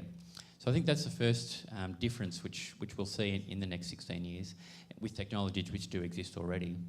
The next important thing to discuss, I think, is what the operating room will look like. And, you know, Mark again spoke about getting the right patient to the right place at the right time. And that's in a system of, you know, a trauma system, get him to the right hospital in the right time. But within the hospital, you have to get the patient to the right part of the hospital. We've already spoken about how beneficial the CT scanner is just behind us. And you've got, but you still have to transport the patient to the CT scanner. And you still have to transport the patient to the interventional radiology suite. You still have to transport the patient to theatre. So having all of those things in the one place at the one time, and having a single dedicated room where you can scan the patient on the table that they arrive in, you can operate on the patient in the table they arrive in, you can do interventional radiology in the patient on the table they arrive in at the same time, is what the operating room will look like, which will cut down the times. At the moment, even with the best intentions, it takes an hour to get a patient from the emergency department to the operating room. If the operating room is the emergency department, that time is reduced. The other part of the operating room is what the staff will look like. As Matthias mentioned, you don't want your bunion surgery surgeon operating on your fractured pelvis. You don't want your hernia surgeon doing the trauma laparotomy and dealing with your ruptured liver either. We still don't have dedicated trauma surgeons. People are still appointed as general surgeons who do trauma. We need to appoint trauma surgeons. We have trauma physios, we have trauma nurses, we have a trauma system, we have a trauma unit. We don't have trauma surgeons. We still have general surgeons who do trauma and are required to, so we'll have dedicated trauma surgeons. The last thing specifically to mention is the bleeding. You know, patients are still bleeding to death. That's 60% of those who are preventable deaths are bleeding. And there'll be, I believe, a coming together of the medical and surgical approaches for haemostasis. We're getting better at the massive transfusion protocols and the Prothrombin X sort of tranexamic acid, all those products which we're giving systemically. But we're also having better application of thrombin, fibrin, all of those actual, you know, local therapies. And I think the coming together of the medical and the surgical approaches to haemostasis will also revolutionise what bleeding we can stop. So that's what I see as the future. And, you know, we've done a remarkable job reducing the mortality over 16 years, but we're by no means doing all we can, and there's certainly a lot more we can do in the next 16 years.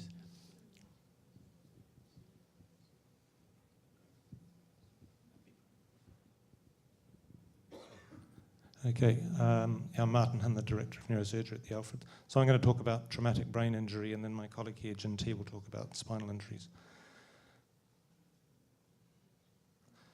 So obviously the best way to treat traumatic brain injury is to avoid it in the first place. And Mark's already listed a whole lot of actions that have been taken by society, I guess, over the last few years to reduce the incidence of injuries from motor vehicle accidents, and I'm not sure how much more room there is to move there, but it will be interesting, I think, to see if in 16 years the extent to which society's moved towards driverless cars and what impact that might have on reducing severe traumatic brain injury.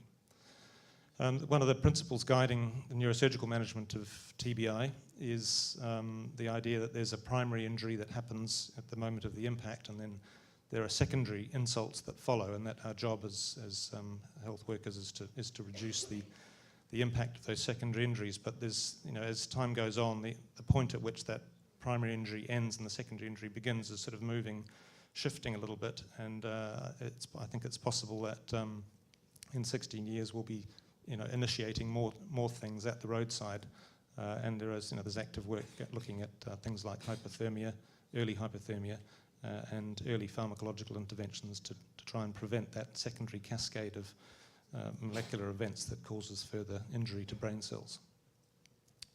Decompressive craniectomy, that's an operation that we do for diffuse brain injury, and over the last few years there have been a number of very important studies have been done, including one that was led here at the Alfred, looking at the role of this operation, and the idea is to just create more room for the swollen brain and reduce the pressure and the secondary injuries that follow from that. But these studies have basically shown that operation has should not be a standard treatment for diffuse brain swelling. It does have a limited role, and I think over time the precise role for that operation will become clearer. So it will still be in our armamentarium, but it will be used very selectively. Where I think the biggest change might happen over the next 16 years is that we'll get a lot more sophisticated and much more personalised in the way we treat patients with severe TBI in the ICU. So, I mean, one of the main roles of neurosurgeons is to evacuate space-occupying hematomas, and that won't change. But then the patient gets to ICU, and there's often a period of severe brain swelling that occurs. And at the moment, we have treatment protocols based on intracranial pressure and maintaining cerebral perfusion pressure. But these are kind of a one-size-fits-all approach. And there are now a lot of devices and techniques for gathering a lot of information about what's happening in the brain tissue. I think the challenge is going to be to develop protocols and interventions that optimize the brain tissue physiological parameters in a personalised way. So I think that will be around in 16 years, and I think there's going to be so much information that we're going to have to try and integrate to personalise that patient's care that we're going to need something like Mark's decision support tool to help people there. There are quite a lot of people looking at blood biomarkers. So there are molecules you can measure in the bloodstream that measure that are released by the injured brain, and they can be used to measure, for instance, the severity of a brain injury. So these might start to have a role in prognostication, stratifying patients for treatments, and may even be able to help us track the success or otherwise of the treatment decisions we're making over time. There's a lot of interest in the immunology of traumatic brain injury, the acute inflammatory response, and also the adaptive immune system, and whether there, in fact, might be harmful autoimmune responses after head injury. So it may be that we start to try and manipulate the immune system and promote the helpful parts of the immune response and suppress the harmful ones.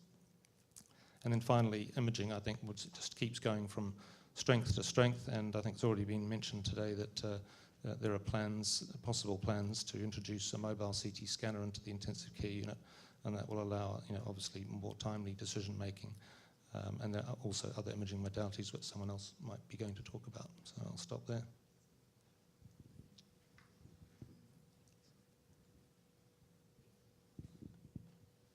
I only have one slide, so don't be too worried. I think, it's actually very interesting that what we're talking about, and I think the main thing, the main difference and the main advancements in the next, 10, 20 years for spine surgery and perhaps all surgery is the subspecialty, the subspecialization of a surgeon, okay? So, for instance, me, I'm ready to say I'm happy to do brain and spine trauma completely. I think that's an important first step because as we said earlier, I think it's big enough and the patients are deserving enough for a surgeon to devote his entire time to do it. That's number one.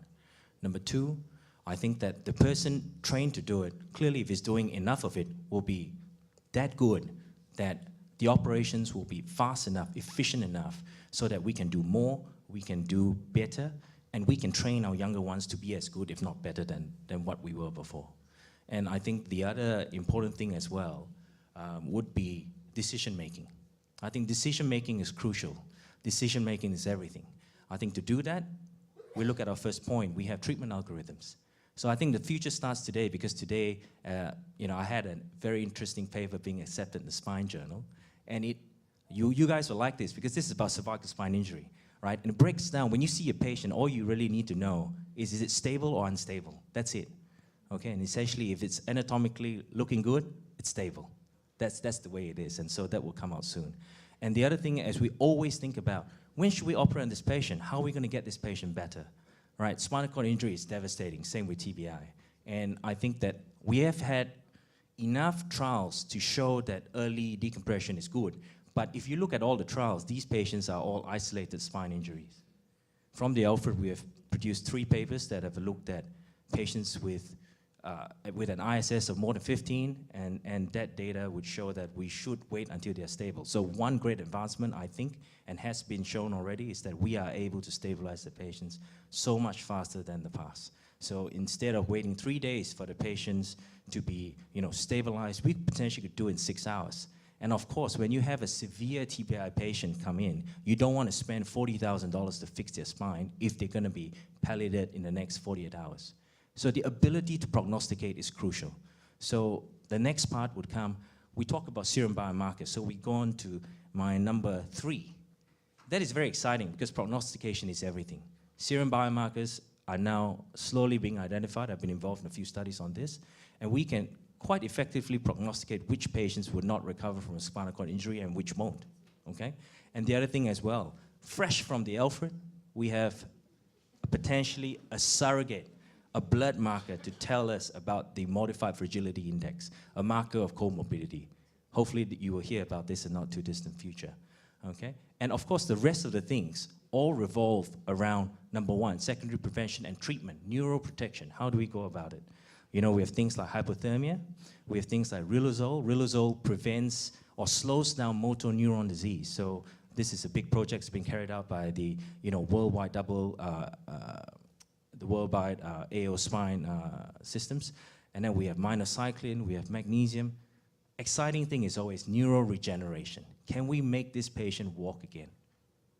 That is like a $10 billion question, right? So we have all these things. We are not that near yet, but hopefully one day we will. We have things, we've identified pathways in which neurodegeneration happens. So big centers like Miami, they've identified certain things that can remove elements that will stop neural regeneration. And of course, the other thing would be the advances that all the companies are putting great money into. We need to create a field, an extracellular milieu, where these changes can actually happen, okay? And of course, the simple thing, everything starts very simply, right? So people think about, should I inject some Schwann cells, some oligodendrocytes into the spine or into the brain? Well, injecting it actually causes damage, so we have to think about that. And finally, I think importantly, rehabilitation, I think I'll probably leave to you to talk about that. Thank you very much.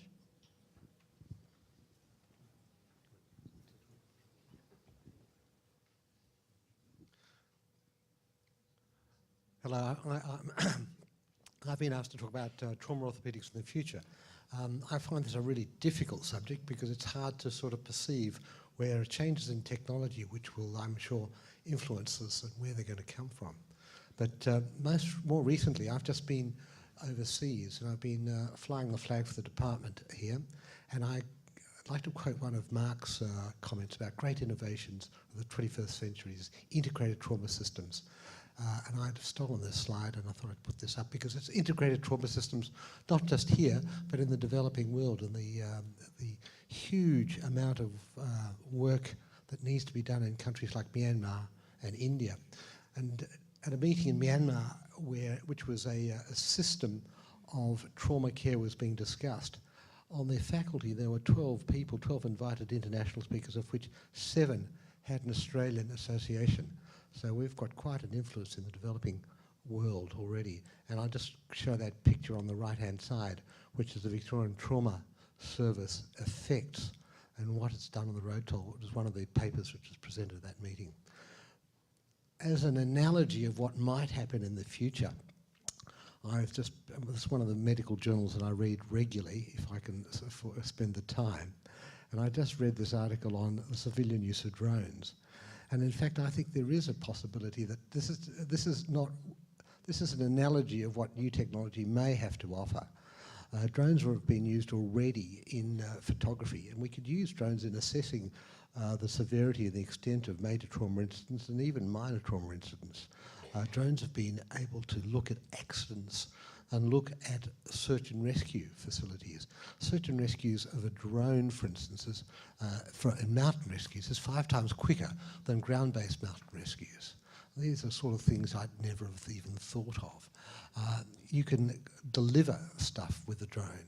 Just recently, an experiment in Cambridge, click and deliver took 13 minutes between actual click and arrival. Cambridge, the UK, is much more concentrated and it's much smaller areas than in Australia.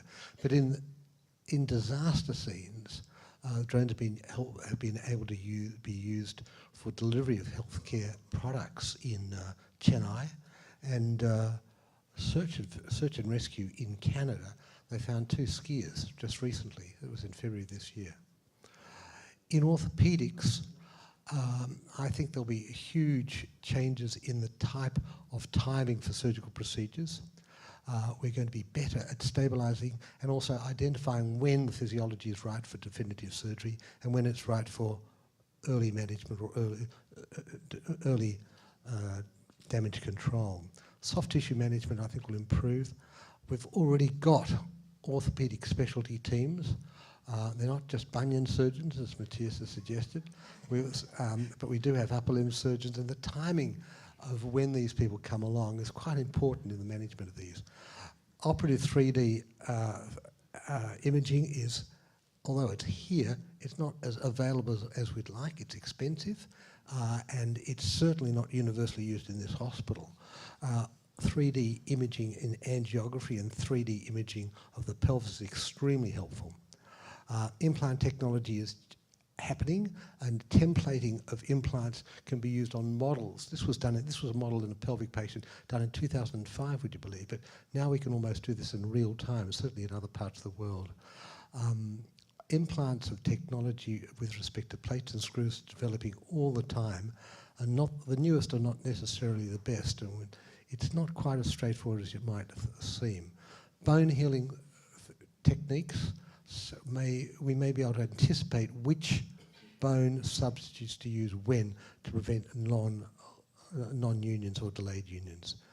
And finally, surgical approaches are developing. You know, you think anatomy is a dead subject, like the patients that or the cadavers we operate on in surgical approaches. But in fact, limited surgical approaches, the use of augmented visualization with image intensifiers and operative angiography, all these sort of things can help tremendously. And finally, deformity correction, hexagonal computer-assisted deformity fine wire fixation, which Elton Edwards is using, is a remarkable technique of basically altering the body according to an algorithm or a mathematical formula. So thank you very much.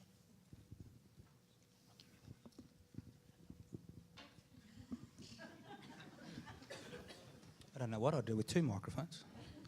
Okay, so I'm going to be talking about radiology in the future. Now, obviously, we've heard a bit about this thing called CT. There's U's in my name, but that's okay.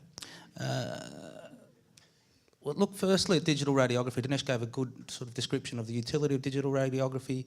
The technology is the same as what Röntgen used back in the 19th century, so the imaging's the same.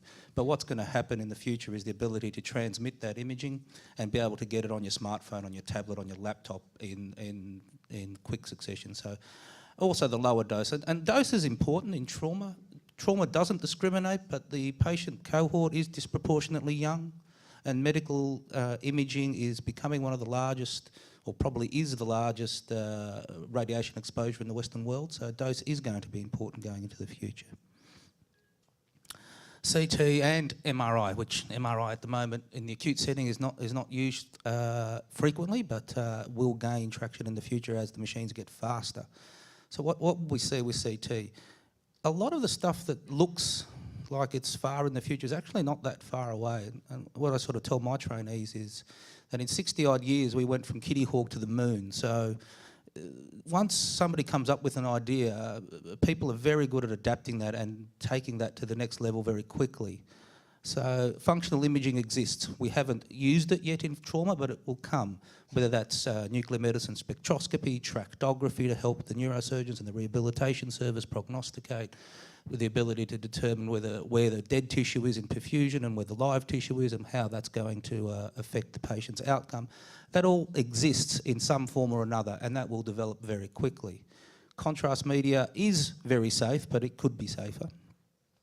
The ability to use the internet to transport images, to avoid unnecessary imaging and to get images from regional centres and regional hospitals to the trauma centre before the patient arrives will be critical, I think, in management of some of these patients, and it has to happen certainly within the next few years, I would imagine, once we get over the privacy issues and the ability to transfer the images. 3D printing also, and the ability to fuse CT imaging to other modalities is going to transform quite a few things, the way things are done in trauma. the ability to take the CT imaging and be able to print a useful prosthesis, either temporary or permanent, depending on the technology, I think will occur. It's just a matter of time and technology for that to develop. How far that goes is really up to the imagination, whether it can produce small parts of bone, larger parts of bone, whether it can produce rudimentary vascular structures to get a patient over an acute setting before definitive management. We don't know how far it'll go, but it will occur. Deep learning algorithms are the ability for computers to use imaging and learn from it, from the radiology reports, to be able to then get computer-assisted detection. That's exceptionally important because the patient we talked about today, that scan that you saw, that would have had over 1,500 images. And all of those images could hide some sort of critical pathology, and the ability to get through that in a timely fashion is something that will occur in the future. In terms of the interventional field, which is sort of my area, our techniques won't change too much apart from some agents, maybe some polymers to be able to use for embolisation, temporary polymers, ability to navigate tortuous vessels, the ability to fuse the CT angiogram to the fluoroscopy imaging to be able to develop maps to find the bleeding will be important. And obviously low radiation dose always increases. But the other thing is the role of the interventional radiologist and the radiologists in general in the multidisciplinary team. And that's the other part of radiology that needs to develop, I think, and that's the human resource. We will move to increase the presence after hours and at the acute settings at a consultant level. I think that's inevitable. And once you have a person with sort of the imaging skills and where the person who knows where the sharp end of a needle is, then you suddenly get a very useful adjunct to the other systems that are going on, ability to access vessels. But you can stretch that further, the ability to pain control, the ability to find nerves and give local blocks in the emergency department to control people's pain with limb fractures, etc. That's also something that I think will develop with time. Thank you. Thanks very much. I guess for ICU, we're obviously interested in technology as well, and usually expensive technology, so I assume this will all get funded if I mention it today as something that if we bring up. But I won't go into severe traumatic brain injury and early therapy for severe spinal injury. That's something that gets all intensivists and everyone in the trauma system obviously very upset and worried. It's a horrendous injury for the patients, and I think was explained very well by my colleagues earlier. Something that doesn't get mentioned often, and I think ICU is very worried about, is sepsis and infections. Hospital-acquired infection for patients is a huge problem and probably the sort of forgotten thing. If you're going to have a major trauma, you're going to be in hospital for a long time. And probably the biggest risk to you, to be honest, is whether you get an infection. That will drive your outcome to many degrees. So there should be availability of point-of-care testing by then. There should be better infection prevention, as boring as it is probably the most important thing we can do for our patients. And we should hopefully get some targeted therapies for that as well. It's been mentioned a couple of times before, coagulopathy I think is a huge thing, and bleeding. Point-of-care testing is sort of, as someone mentioned, sort of semi-available. We don't really use it, and we don't, to be honest, think people don't really understand it, and we haven't got to a point of where we can use it properly. So we'd get better with that, I think. It is the Alfred, so we like to use ECMO for everything, so we'll talk about ECMO. But look, there is the opportunity for selected patients for ECMO to be used. It has been used around the world for lung injury and other things involved in trauma. It's great that everybody loves CT and MRI, but we're the people that move the person to the CT and MRI scanner, and that's not without risk for patients. And so I think there will be huge advances, hopefully. It's been mentioned a bedside CT at the Alfred, but also the availability of these scanners and the ability to move the patient to these scanners safely with mobile monitoring and other things will make a huge difference for patient safety and for the ability to get things done quickly.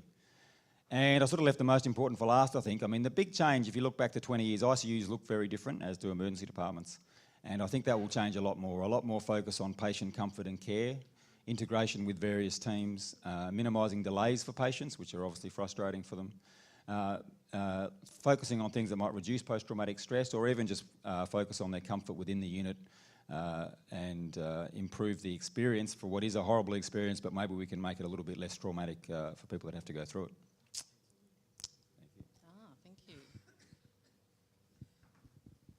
Thanks, everybody. I'm going to be quick. So, because I was looking at the slide and I thought I looked after my first trauma patient in 1983, and the way that our budget is going, I'll be looking after my last one in 2032 as well, because I'll never be able to retire.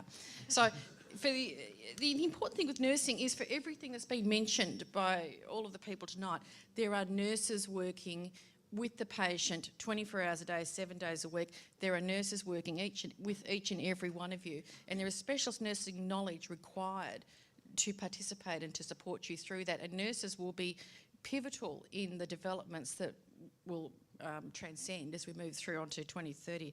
That was really spooky when that's a long time ahead.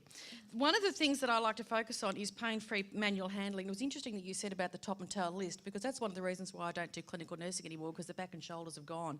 And I think about when I started nursing, we had the steel beds. Some of you may remember the steel beds, and you got patients in and out of that with traction. And in my lifetime, patients went from steel beds to beds they can control themselves. And what I think is going to happen by 2030 is we will have pain-free manual handling. We will have some form of anti-gravity or some form of magnetic device that will actually help us move patients. I know you think it's crazy, but I thought vac dressings were crazy, and they're fantastic. And big step from a vac dressing. It is a big step, but hey, I mean, look at our smartphones. Look at where we've come with our smartphones. I mean, back in 2001, all I wanted was a phone. If I could take a photo on a phone and talk to somebody, how fantastic would that be? Who would have ever thought in our lifetime that we would have this technology? So I actually think the pain-free manual, when I talk about pain-free manual handling, it's pain-free for the patient, but also pain-free for the staff. And that's a very important thing, because if you look at the ageing nature of our workforce, particularly the nursing workforce, with the latest APRA survey that's come out, the average age of nursing is like 46. So we're all getting older, so we need to make sure that we can work longer. And it was interesting that in the reflective video of Rebecca, that she did speak about pain and the pain associated with manual handling. So I think that's a really important thing, and I would urge biomechanical researchers out there to do something on that, because you'll make a fortune. I remember those CPM machines. I'm sure I did my back, getting those in and out of the bed. The next thing, which I think is just going to be absolutely fantastic, and you know I'm a Trekkie, is non-invasive biomonitoring. So back in 1983, pulse oximeter was never, who could have thought of a pulse oximeter back then that you could measure the oxygen with a red little light on the thing? And then when that came out, I go, wow, that's amazing. What we'll be doing in 2030 is the bed or the sheets or the clothing will do the monitoring for you. And there's already... No, you might laugh. Okay, I'll be back here in 2030 and we can play the video, okay? And the beauty about that is that you can imagine that will free up nursing, and then you won't have to have the tool of the devil, which is the non-invasive blood pressure cuff or the Doppler. There will be smart monitoring. You'll know if the patient's eaten. You won't have the problem with elderly people not being fed and getting dehydrated, causing delirium, which is a common cause of preventable death. The other thing is artificial intelligence will also assist nursing care at the point of care. So what will happen is you'll get a feed in from all your bio-monitoring and all of your electronic medical record and all of those sort of things, and then you will have an AI assisted. I just think, and that is the next generation of decision support, and I'd love to hear Mark speak on that, but I think that's the next generation of decision support. So when I think of what nursing was like in 1983, what nursing was like in 1991 when I started here in the trauma intensive care unit, 2001 and going through to 2030, I think it's going to be revolutionary. I've got 1 minute, and there's one more thing I wanted to talk about, which is close to my heart, which is trauma registries. Now, I think the future for trauma registries is absolutely amazing. With EMRs, what's going to happen is we're going to have, every patient is going to have big data. But the problem for us is, how do you use that big data? And again, you'll need to have artificial intelligence to work out what is valid data, what is not valid data. Registries in 2030 are going to be fascinating. And they will lead into real-time patient-centred care and system enhancements. I think data linkages and all of that electronic data is going to be amazing in the future. So on that happy note, I think I finished early. And I'd like to say hello to my Uncle Bob, who's watching.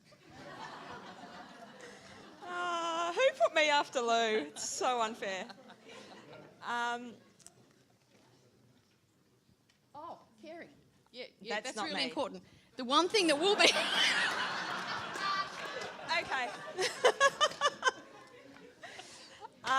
So I think that as we've discussed, probably we've plateaued in the mortality area of trauma. So this is where the money should go, down this end of the table. So we're looking at morbidity now, trying to get these patients better into the future. I'm sure John will agree. So on behalf of Allied Health, this is a little slide that I've put together. So the first thing is, unlike Lou, I'm a realist and things move very slowly. The first thing I want in 16 years' time is for our evidence that we've done over the last few years to actually be funded, which is that intensive physio works and decreases length of stay. So 3 times a day physio versus once a day physio makes a difference, published but never funded.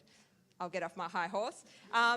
Advanced practice roles and specialty training. I know this is close to Kate Martin's heart, but really we should have undergrad and postgrad trauma training for all of Allied Health fellowships, etc. As you saw earlier in my slides, we are doing a physio specialist survey. We will be doing it more regularly in the future, and I think that should form an integral part of every trauma patient. A physio can do a very good tertiary survey. Allied Health run follow-up clinics like we're already doing in orthopaedics and in other areas. Patients are not happy with their outpatient service, and I think an Allied Health service is the future. And we're already doing some specific advanced practice in ICU, such as bronchoscopy and ultrasound, and I see that really growing into the future. In terms of rehabilitation, we're getting the patient to the right place at the right time in terms of the Alfred or Royal Melbourne. I'm not sure that we're doing the same thing at the other end of their stay on discharge, and I'll be interested in John's opinion. But really what happens in the Rotes report, they really didn't mention the word rehabilitation. So patients are getting to the major trauma centre, but we're really not sure that we're getting the patient to the right place at the end. So we need to think more about that loop closure with rehabilitation. Whether it's about expertise in certain rehabilitation centres as well, and something that's very close to my heart, which is home-based rehabilitation and better funding in that area. And thinking about the way that we can move that into the future. In terms of outcome-based care, I'll agree with Lou about registry data, and again, trying to use that registry data to inform our practice, and I don't think we do that very well as an Allied Health unit, and I think we could do that a lot better.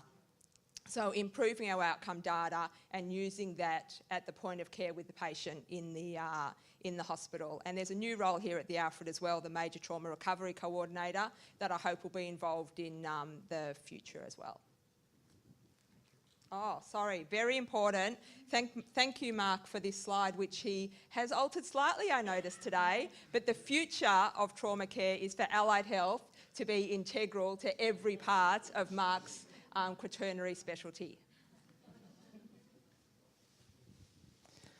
Thank you.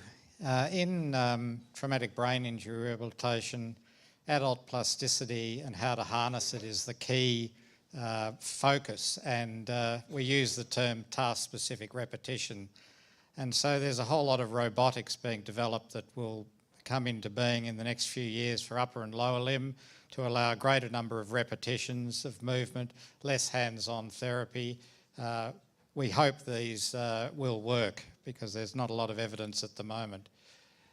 Tele-rehabilitation is a big focus and will allow greater expertise both in therapy as well as in medical consultation, particularly to remote locations in Australia.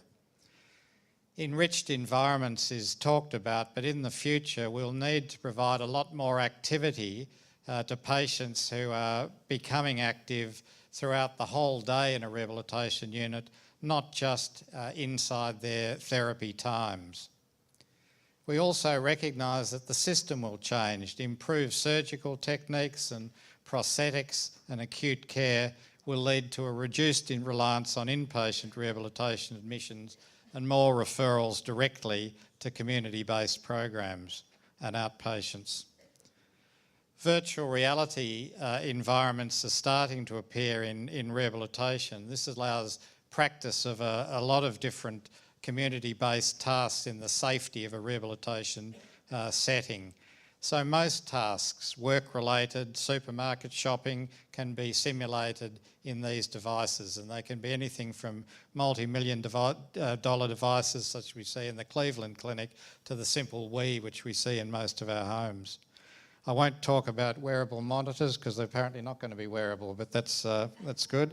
In amputee rehabilitation, osteointegration, which is plugging a prosthesis directly into a plug in a bone, is there now, but that will be further developed.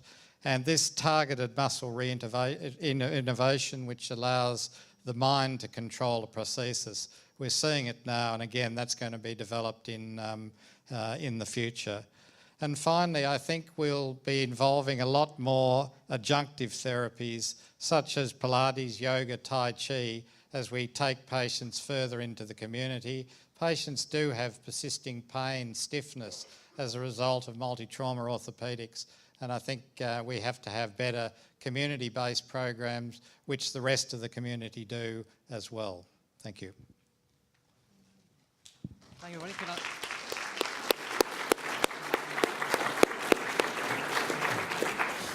Thank you to the whole panel. To conclude then, I'm going to invite Dr. Joseph Matthew to ask a couple of questions, picked out the best questions from all of your input, and we'll ask the panel now. Thanks, everyone. We have really gone over time, so I'm not going to ask this panel alone. I'll be asking people sitting in the audience among the panel some questions. Because we have gone over time, I'm just going to ask 3 questions, that's it. And then we'll, people have to go home and they have to drive safely. It's quite late. So the first question is to Professor Bill Johnson.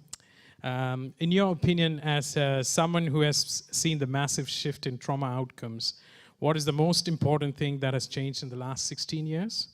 And what will we have to focus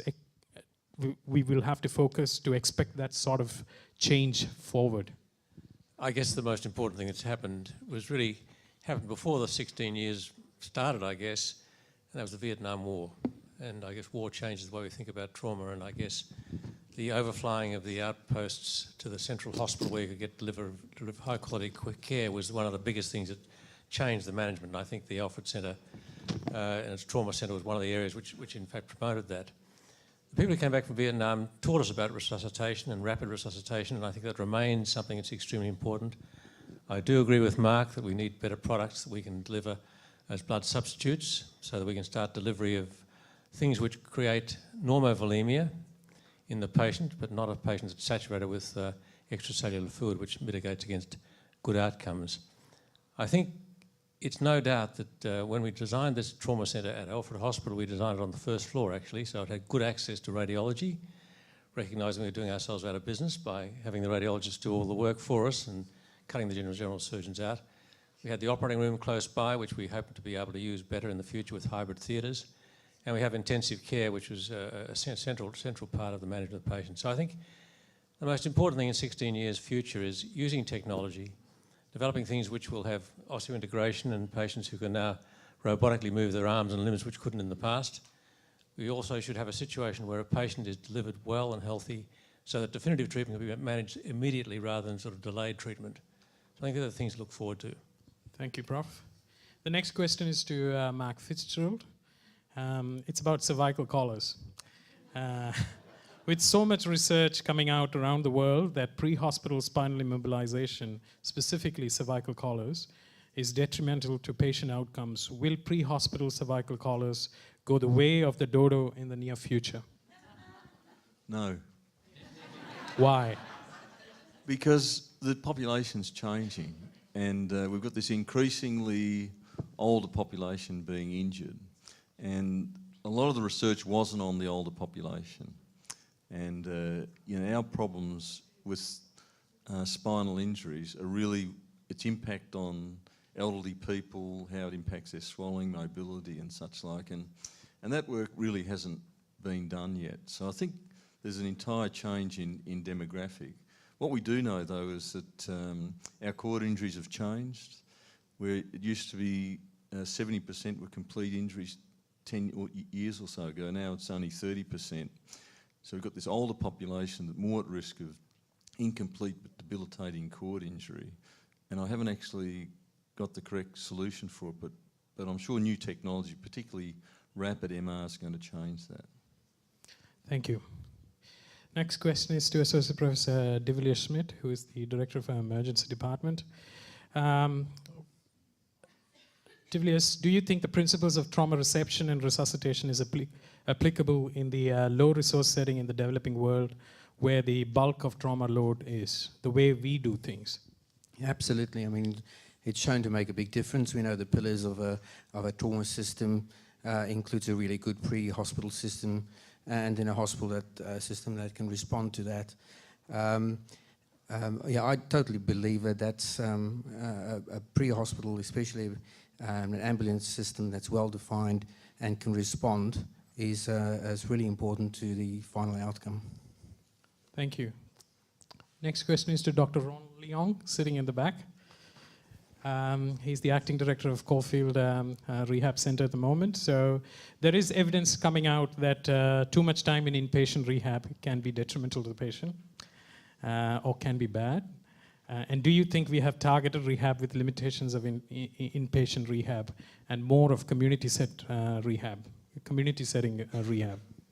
I certainly think that's the way of the future, and I think we're certainly moving towards more options for therapy out in the community. And I think we're looking at how systems can be put in place to support patients, and families and patients certainly prefer to be at home rather than in hospitals. And clearly, that's the way that we're all moving, I think. So certainly, I think I agree with you there.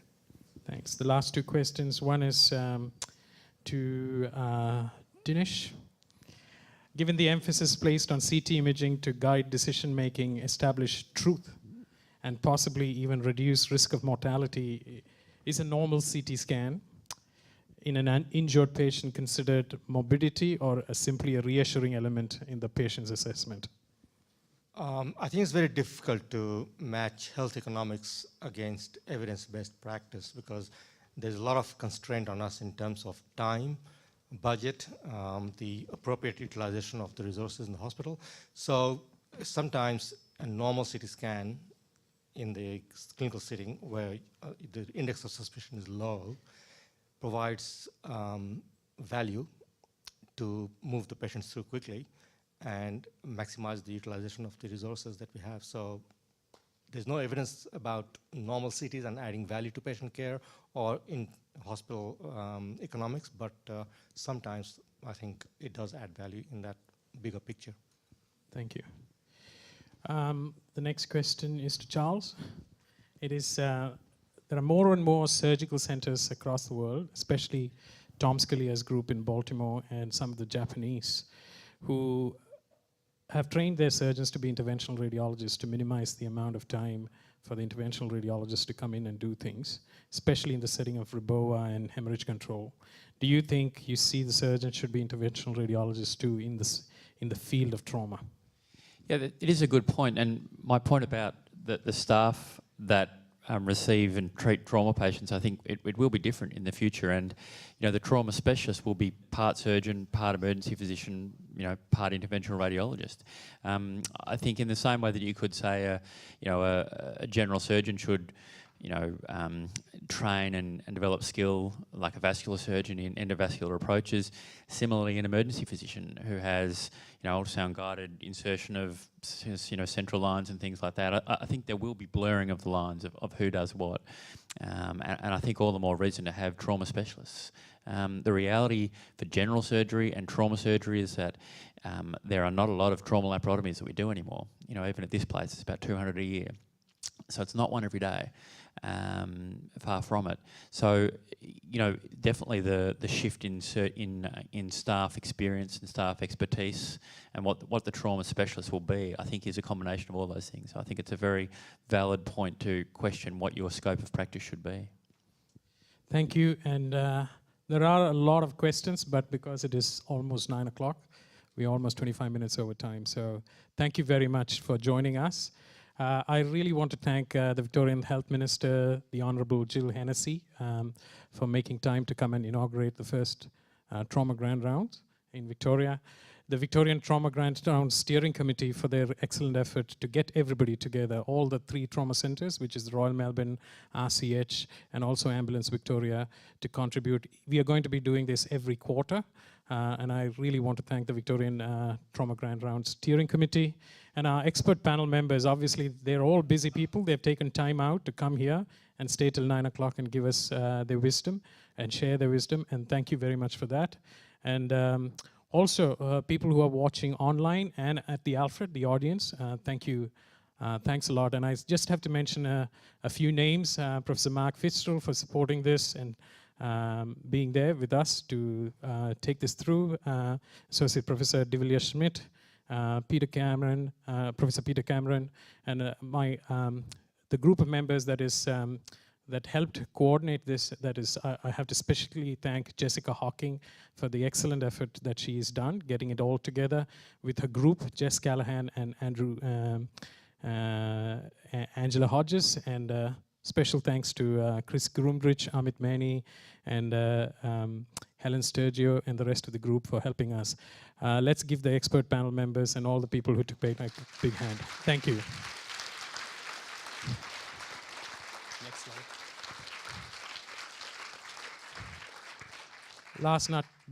Last but not least, I just wanted to inform you the next Trauma Grand Round is on Wednesday, 30th of August, and it's based on non-accidental trauma in children in Royal Children's Hospital. Look forward to seeing you all there. Thank you.